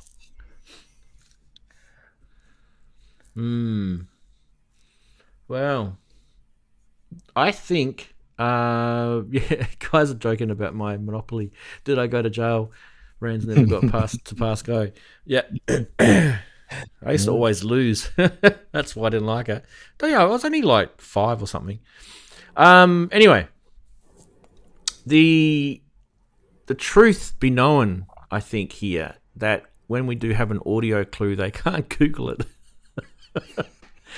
It's really tough. Like, if I heard it and I didn't know what it was, I would be really having tough thoughts right now. Wigoo's still thinking, you gotta put something in. He needs more time. I'm warming up to pressing the button.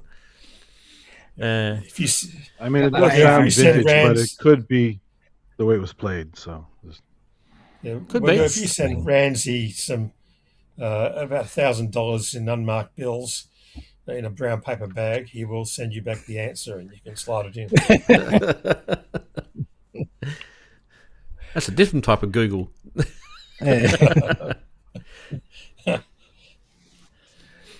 Yes. Well, while we'll give Wagoo a little bit more time, while giving him a bit more time, why don't we just open it up to anyone here or anyone in chat want to talk about anything? We can talk about the second suck of the Sav, or we can talk about anything else. Doesn't matter. We're on the Saturday Sonority section, so. What would you like them to do as the second suck of the Sav? Because I would like Roland to do MX1 as a second or MX2. Oh, there was some news about Roland, Daren. I think we mentioned it last week that they are thinking of. The rumor is that the System 8 has been discontinued, right?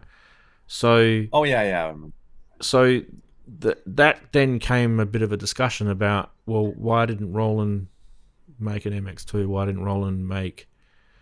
I'm talking about it, but I think there's no point in saying anything because Roland will just go off and they've just gone off on a different trajectory now.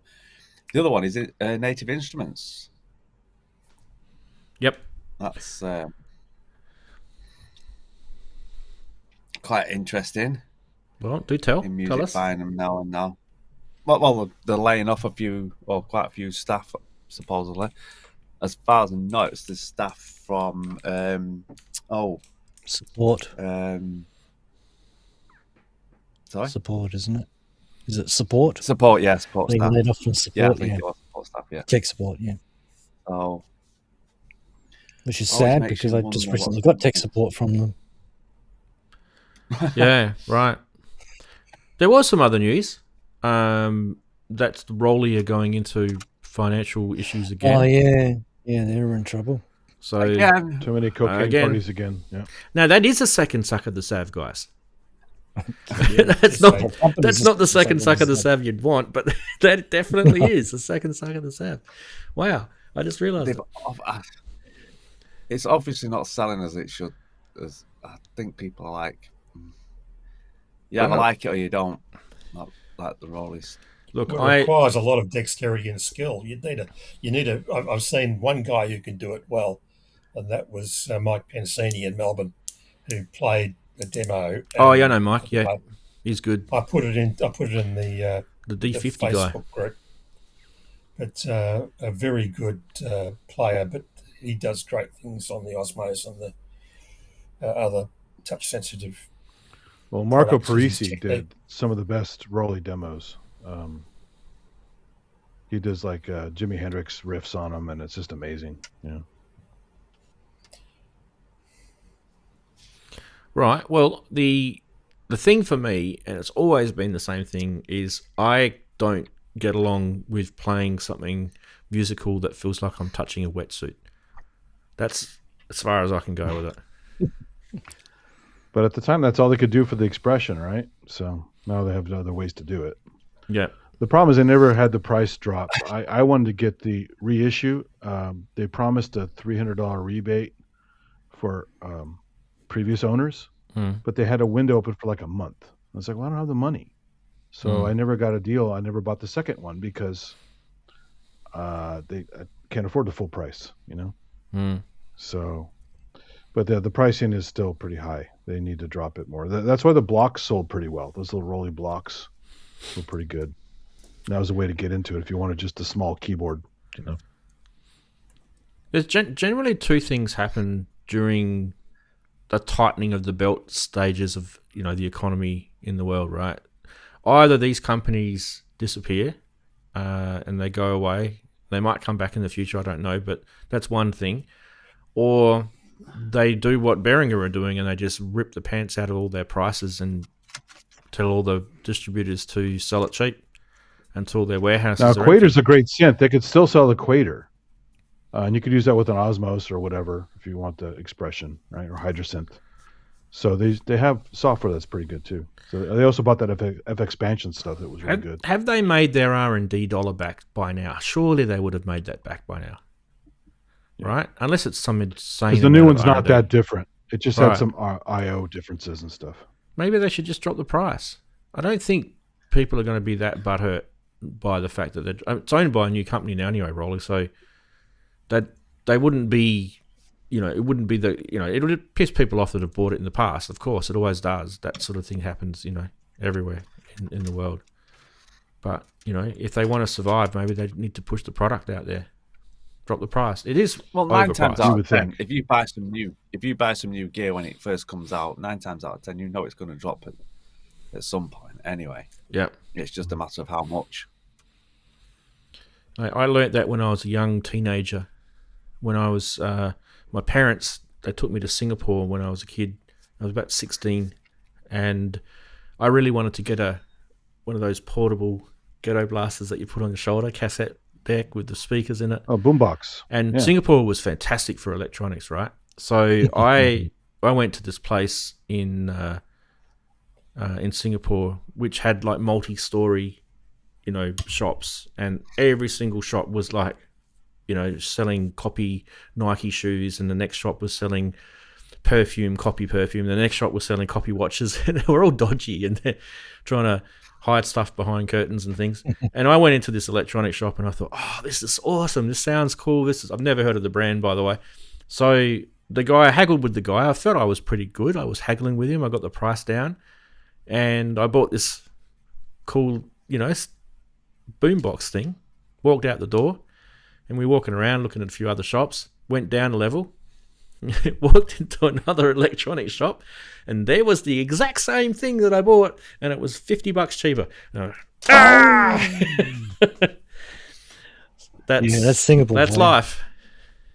Well, Yeah, you have to shop around first and then Yep. buy. Yep. And these things happen, I always believe that what you said, Daren, like, the people that buy it at the start, the early lifters of the product, right? The benefit that you get, okay, you might pay the top dollar, but the benefit that you get is you get to use it before everyone else. You get to use it longer than everyone else because you've had it longer. So you're a pioneer with that. So in a sense, that's what you're paying for.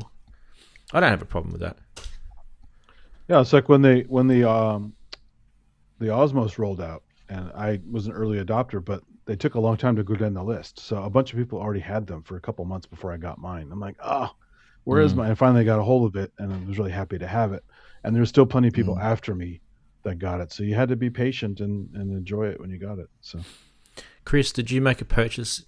I think it was within the last 24 hours to a certain eurorack modular company that had a 30% off. No, because I've done it so many times the previous years when they've had 30% off. So yes, I was so he's close gotten to getting another $7. oscillator from them, but I held back. Yeah, I held back. Yeah. No, I'm happy with what I've got. It's really good. But it's sad actually. He's stopping doing DIY kits apparently. Oh, really? I didn't know about that. Yeah, Is that what he said? So he's gonna scrap the DIY option. So once they've all sold out, I don't think he'll be doing them again. So going forward, I think he'll just be built modules. Yeah, sad, but I can understand how you can make such a decision. He probably doesn't make a lot of profit on it, mate. No, so no, he can't because he's always been spectacularly cheap. So he's more than paid his dues. So this news about Behringer being really cheap in the Europe market, it hasn't. I'm speaking for Australia here. It hasn't happened here. The prices here are about the same as what they normally are. Yeah. There's been a lot of people talking about how the prices keep on reducing every couple of days. And it's like it's been the same solid price for the last 2 or 3 years. Yep. In Australia. Yeah, they're not super cheap here either. I know there was a deal for a while on Thomann, for the German Thomann, where you could actually get their stuff really cheap. I don't know why it was so cheap in Germany, but a bunch of their modules were really cheap for a while. But they also had weird things too, where the 303 clone, like the purple one or something, was super cheap, and the rest of them weren't that cheap. It's like, what the hell is that? Probably because they weren't flying out the warehouse. Yeah. Probably, yeah. Absolutely. All right, let me see. Well, like like the yellow one, which was going to be limited edition. The problem was it was limited edition until they stopped making it. It's not limited edition. All right, so we've waited for Wagoo to put his bid in for the synth quiz. I think we can probably wrap up the synth quiz. Okie dokies. Let's go to here. That's not the right one. I always do that. There we go. And we need to stop the quiz because we can't take any more guesses once I actually reveal what the actual answer is. Now, I will play the audio snippets again because I feel like it kind of helps. Context, yeah. So the first one was this one.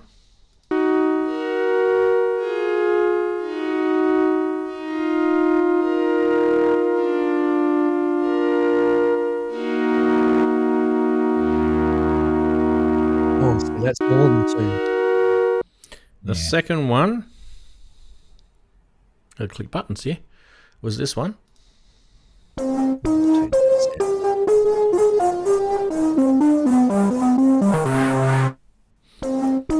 that's that one. Yeah. And then the third one was this one.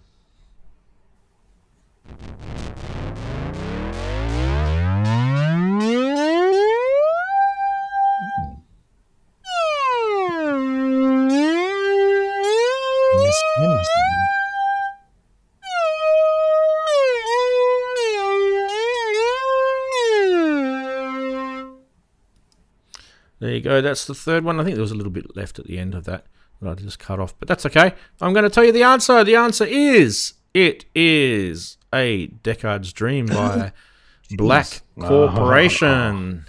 And might have guessed that. The synth quiz master this week, who can walk around with a massive wobble on his head, is right below me. It's Steve. Hey. The owner of said synth. Nice. I didn't have a lot of time to throw together the sounds for that. It was literally with that 5 minutes to go. I said I'll be back in 5 and ran up the other end with the box and plugged it all in and just pulled up a few presets. So it wasn't really well planned, but it's flexible enough. But I thought, well, the Portamento was in there, so that's a clue that CS80 is obviously a Portamento famous device.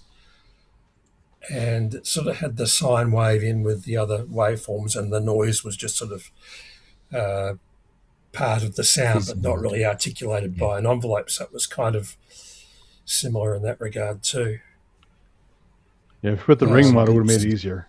Well, the ring mod's on the expander, and I didn't have the expander patched in. So you don't have it. Right, okay. I've got the expander, I just didn't have it. This was just a raw device. I thought, no, I'm not going to queer the pitch here. So it doesn't sound that impressive, but then again, it's how you use it. I was going to say, Exactly. It's a CS80. Of course, it didn't sound particularly interesting on its own.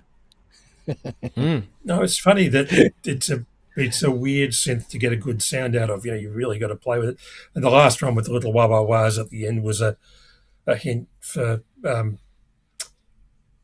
was it Magical, was it Christmas Wonderland, or the Paul McCartney track, Wonderful Christmas Time, where he had the CS80 going chook, chook, chook, chook, chook, chook, right the way through.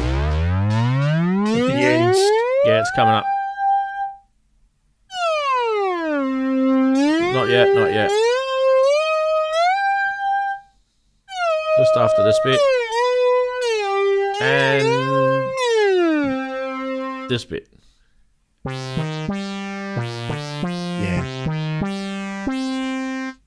Which is close enough to that sound. It was actually Linda's CS80, it wasn't Paul's, but so do recall. They were kind of alluding to those sounds that we know. But I wasn't going to do Evangelist Singer, it would have fallen over immediately. Exactly. Otherwise, you'd just be hearing all the effects. I'm not taking on about that, but it is kind of a. And there are some people who I'd rather hear that Linda play the CS80 than hear her sing. So let's put it with effects now.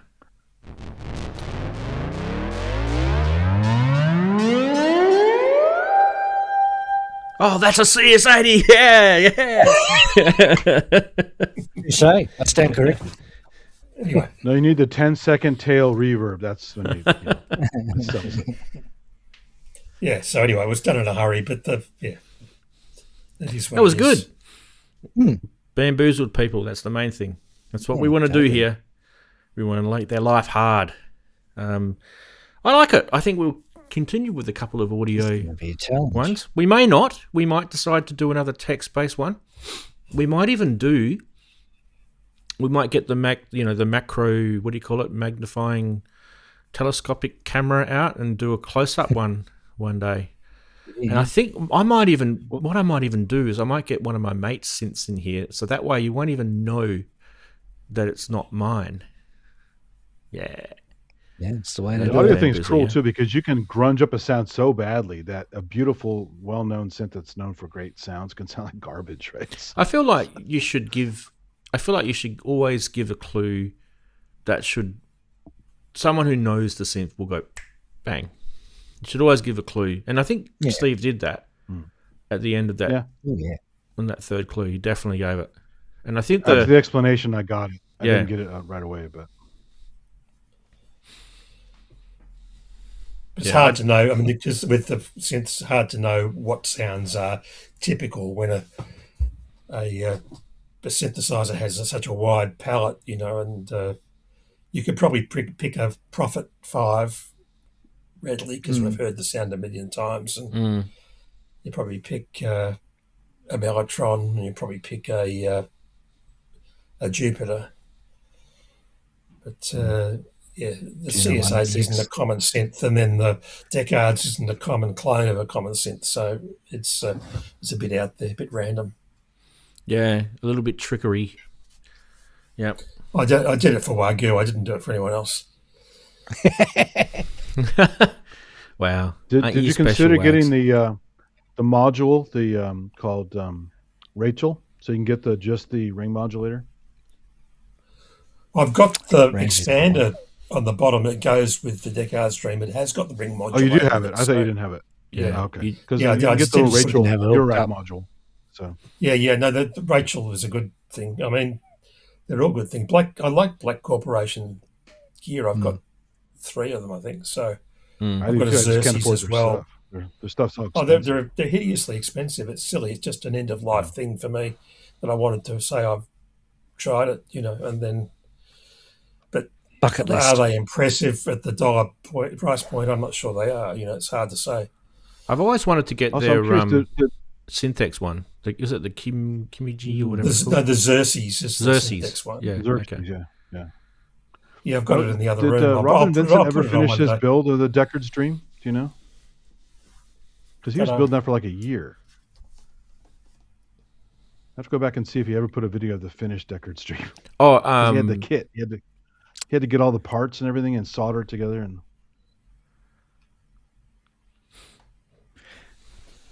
I think he did. I think he did. He did? Yeah, I think he did. Okay. I think I he never was heard asked it. about I never it. heard the finished product. I gotta check it out. Actually, I haven't watched one of his videos for a while. I've been completely lazy when it comes to watching. Yeah, I mean, a few years back, I used to watch all the synth things. I used to watch Sonic State. I'd be watching Pro Synth Network. I'd be watching his and whoever else was on. And now I get to the point where I actually really struggle just to get this show together for all the other stuff that I've got going on in my life. Right? It's just I get probably just enough time to tinker around in here and have a bit of a play, maybe 1 hour a week, and then put the show together another hour in a week. That's it. It's kind of sad, but the things that I'm doing are important. So I'm not sad about those things because, I get to spend time with my family and doing other stuff. Yeah. You're only going to get those times once in your life, aren't you? Yeah. I've got a couple of kids that are almost at the point where they will be flying the coop. So, I'm enjoying the time with them now. Yeah. Anyway, I was actually thinking to myself the other day that it's probably time I fired this big thing up here and started rearranging it. And, every time I do that, an album comes out. That's what happens. Cool. So I'm hoping. Yeah. Do you still have a bunch of modules and drawers and stuff, or have you put them all in that case? No, everything's still in drawers here. Okay. Yeah. And I've still got my old cases still. I've still got one of my Arturia cases and the Behringer case still here, so I can still, if I wanted to expand it back out again, I can. But the purpose of this setup here was so that I've got whatever I've got running here is doing something for me, recording or whatever. And then when I'm finished with it, I'll pack the modules away back in their boxes and put them in the drawer and replace it with something else. So for me, that's my theory of looking after my stuff a bit better. Remember that modular case where they had spaces on the sides to put more modules? You need that setup where you can have them on the sides. I don't know if I need them all out at the same time. That's the point. Like, I feel like it's a lot of the stuff is Behringer that I've got put away anyway, so I don't really need it. To be honest with you, the thing right now is it's frustrating because I'd actually like to spend probably about $3,000-4,000 with AM Synths because I want to just get all the stuff that he's made that expands the 2500 series. Yeah. And haven't been able to. Yeah. So, yeah. Daren, he's the same. He's been busy with his rig, and that kind of focuses his time just doing that.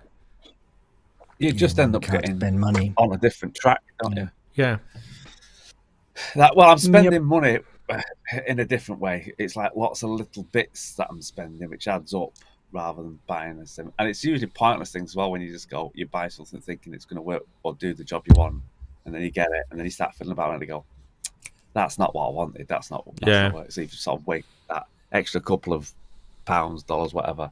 And then by the time you've looked back over what you've been doing, you go, geez, that's a lot of money that's sort of like, I won't say gone to waste, but it's like in a pot now for when another project comes up. It's not worked for the project you're doing. Yeah. Like I say, I've got a lighting rig idea, and it's just like, I can see it. It's perfect for going live. Yeah. I've just got to create it somehow.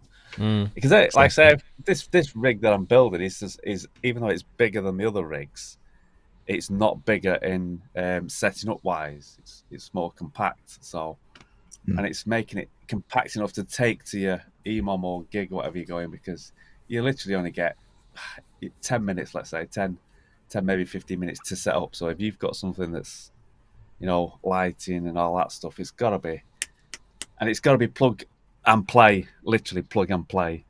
And things don't plug and play when you want them to plug and play. Technology. The technology curse. Especially with USB. Last time we did an EMOM in San Francisco, they gave me like 5 minutes. And that was the one night I lost a voice. and I had to like repatch a couple things quickly to try and get the voice back. And so they're like talking, because everyone's trying to wait and watch for stuff, and they're also streaming, so they don't want to have dead air. And I'm like, hold on, I'm still trying to fix this thing. Yeah, it's just too frustrating. And the thing is, when something does go wrong, and the faster you try to do it, the worse it is. It just seems to take longer. Yeah, if you'd have been in the open studio, it'd have took like 30 seconds to do it, but it's taking minutes now. Too much stress. Yeah. Performance decreases with increasing stress. Absolutely. It's part of the fun. Well, it's exciting. And when that was what happened when I was playing with Movement 81.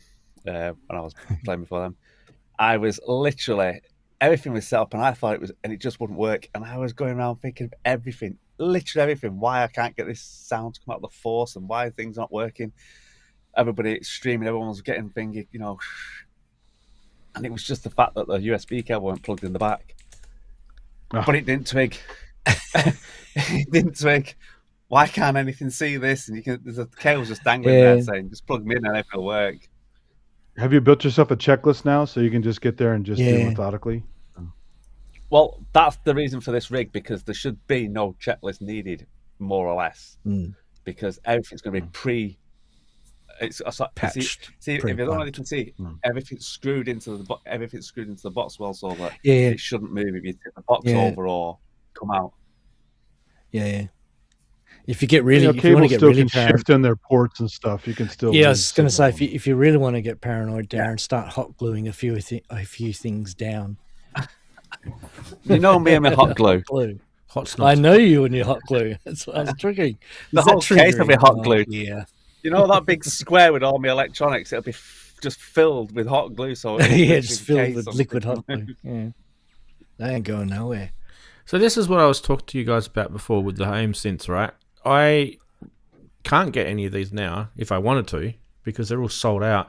And I mean, I could email Rob and ask him, hey, can you make to reserve some for you? Can you make some? But they're all sold out. Look at that, every single one of them, whether he's made them. And or it not. always, for as long as I've known him and this website, they've nearly everything's been sold out by the time I've even gone to look at considering them. Yeah. Only been a couple where I've gotten in quick enough, like this the oscillator mixer and the module. Yeah. So we got a couple of them, but we didn't get anywhere near. I think Wagoo said he's in chat. He's got something like 60 of his modules. Will he remake those modules, or is he done? Is that it? I think he doesn't actually say whether he does or not. But like rare parts or something, or why would I honestly think that they're kind of there for you to sort of reach out to him and say, hey, I really, really want one of these, and he'll get back to you and he will say, I can't get the components for him, or I'm making some in about 2 months' time. Do you want me to put you on a waiting list? That'll probably be the way he handles it. I think it's kind of a sensible way, because that way he's not having to make stock.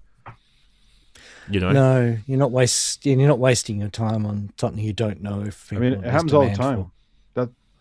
That's why they had to make LP1 Field. They couldn't get the screen anymore, so they had to redo the case and everything. Yeah. So doesn't make. I'm going to buy it though. You already sold yours. You're done with them. So I mean, I miss love it. that timbre wolf. Damn it. I miss it, but I don't miss it that much. Anyway, so that's what happens, I guess. Wagoo's saying that he always just bought them when they were announced, I guess. Yeah. I know that when we were looking at those oscillator extended things, Chris, that he did have he had no stock at one stage, and then he put them back in stock again. Yeah, I think there was a bit of a sort of a hiccupy type launch on that one. I think I got in on the first round and you got in on the second, and it was literally a couple of days between them. It was just stuff he put in stock, and then he was still building them on the bench, but he didn't say that. But it was pretty clear that was what was going on. Yeah. But yeah, no, it's also time zone. So we're in a different time zone to the UK. So quite often I'll see it on my social media feed in my morning, and it's already too late because it was really last night. So yeah, 1 a.m. in the morning. It's kind of like 8 hours skewed with the UK, isn't it? So yeah, so can be tricky. Yeah, it's kind of we're in a weird spot in like because we're not in the main part of Australia like where Steve is, where the most population is in the same time zone where he lives over there on the eastern side. Because technically he could get up early and he could sort of communicate with the US. I have done work for overseas firms. I've worked for Revelation Software in New Jersey, and that was a case of you'd wait till 11 at night, and then you'd speak to them early morning their time, 7 or 8, and then I also worked for Sprezzatura in UK at the same time, so I was dealing with 3 time zones. Oh wow! And that was quite good. We're doing a lot of programming stuff. Those guys are really clever.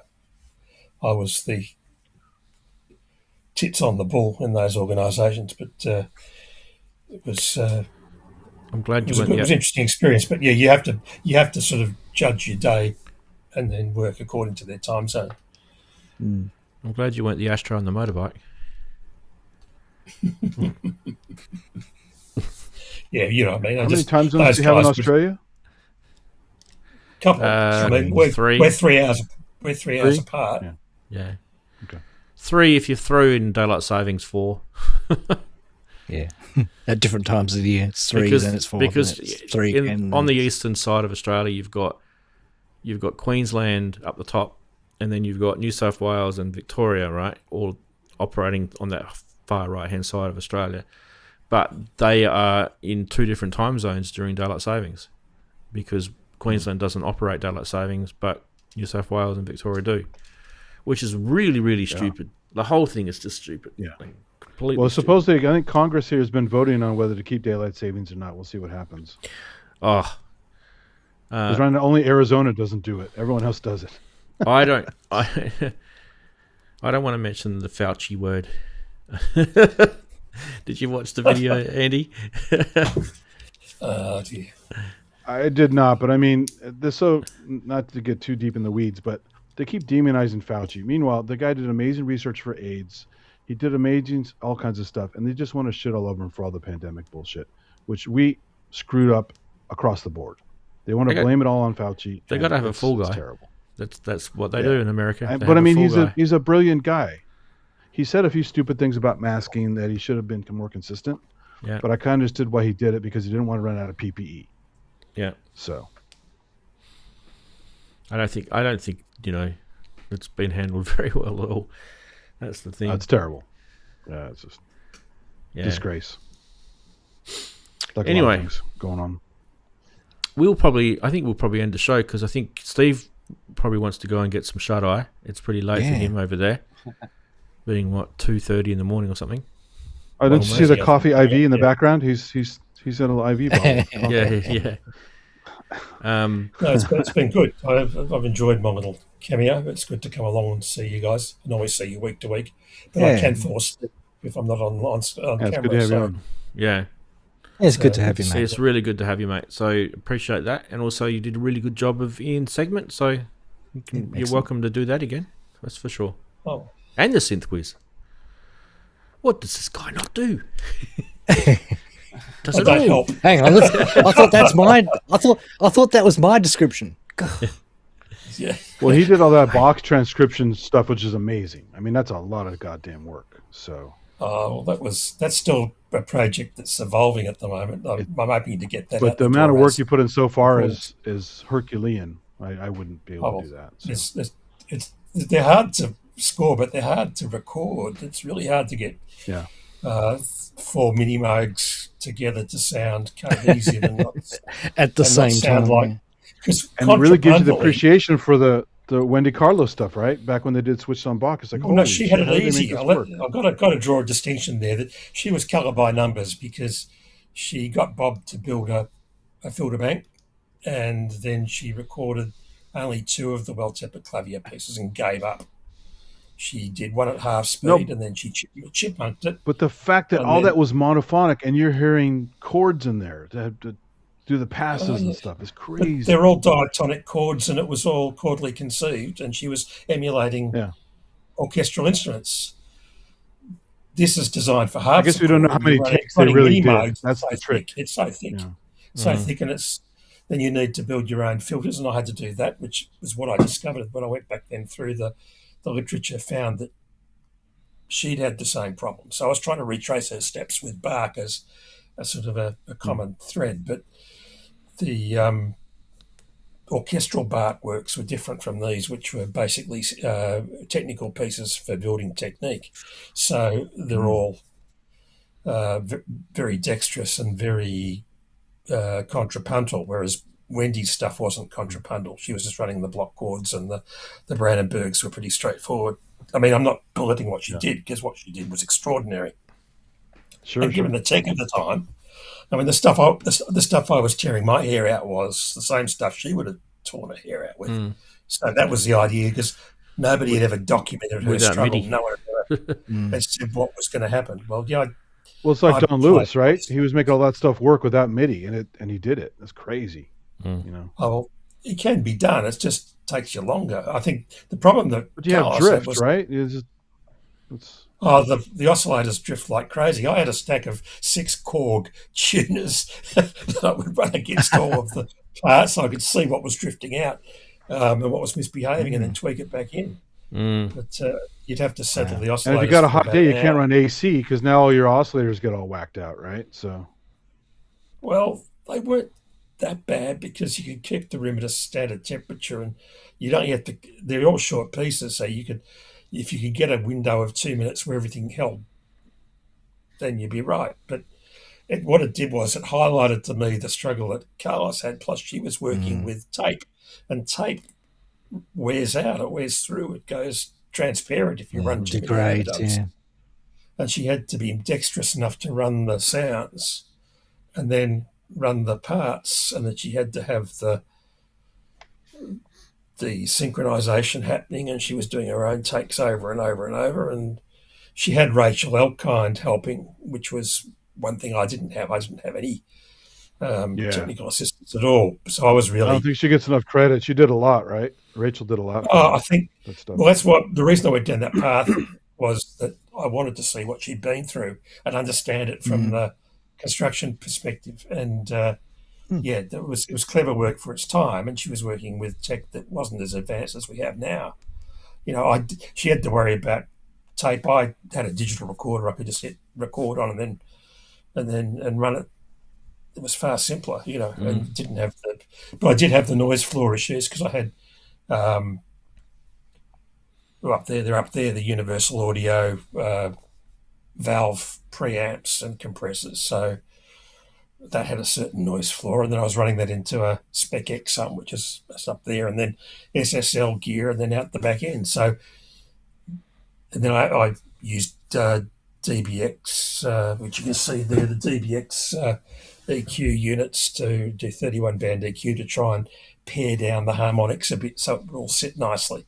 But it was a big struggle. I think that understanding that, and then understanding what Carlos was doing, you got to see all of her frustrations. There's no wonder that she never gave any interviews. There's no wonder that she didn't release the World Flavia parts at all. She had 2, and they sounded pretty ordinary. One sounded like hot butter popcorn.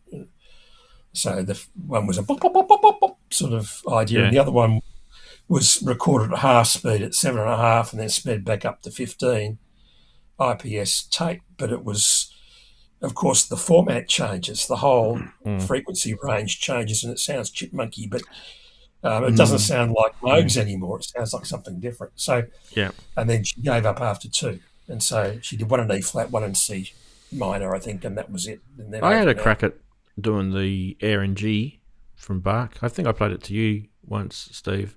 Yeah, it was good. And I mean, I used I used 2 Moogs. I used the Slim Fatty and the Sub 37. I'll do a little bit for you, and then I'll shut it up. But this is it. Then we just go audio.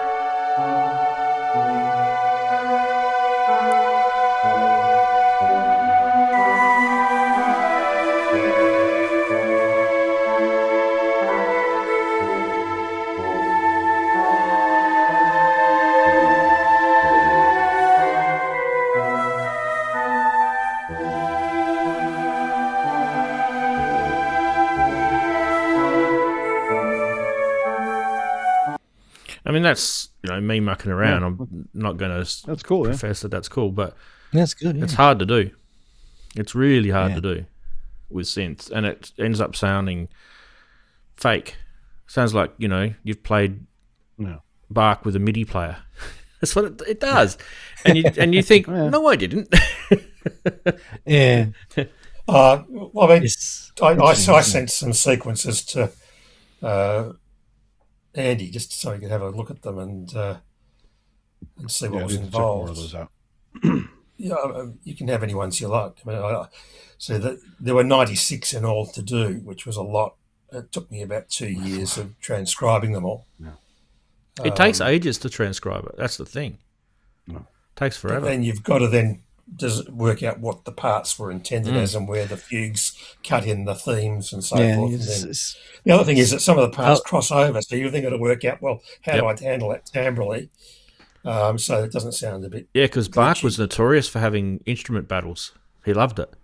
When he wrote his scores, competition, there was you would have these like Steve said, you would have these harmonies with various instruments competing with each other, but they ended up when you actually looked at the score, it was kind of like they were battles, they were battling each other, and if you just spewed that out into some sort of MIDI track, it just won't sound proper. It just won't sound right. Yep. The other thing is that down in the bass register, it becomes very turgid, but you get a lot of natural cross modulation happening. So if the things aren't totally nailed in tune, I mean, dialed into the scent, then you wind up with these strange ring mod and cross mod effects, and it really is unpleasant to listen to. So you've then got the aesthetic step. You've got to say... Unless you're into that kind of thing. Clean this up. It was harpsichord masks all that, because a harpsichord has mostly treble. Like this guy can be pretty harsh, So. I saw that. I thought of the tuning issues, but I also thought of Angine Poitrine, the group that has the crazy drums and guitar with the microtonal guitar happening. That was another good thing. But on a side note, did you ever hear the project she did with Weird Al? She did Peter and the Wolf with Weird Al. So he did the reading and she did the music. It's pretty funny. Oh, nice. Kind of a rare recording. Okay. Well, there you go. If you're bored this week, go and recreate some Bach on your Mini Moog. Yes, classical. Get your Bach on. Well, put it this way: the 250 pages of well-tempered clavier turned into 1,500 pages of monophonic score. So it was 1,500 pages of transcription, basically, to get it to see. You had to put a shrimp on the Baki, right? Is it the? And he's having a go at our accent. He's having a go.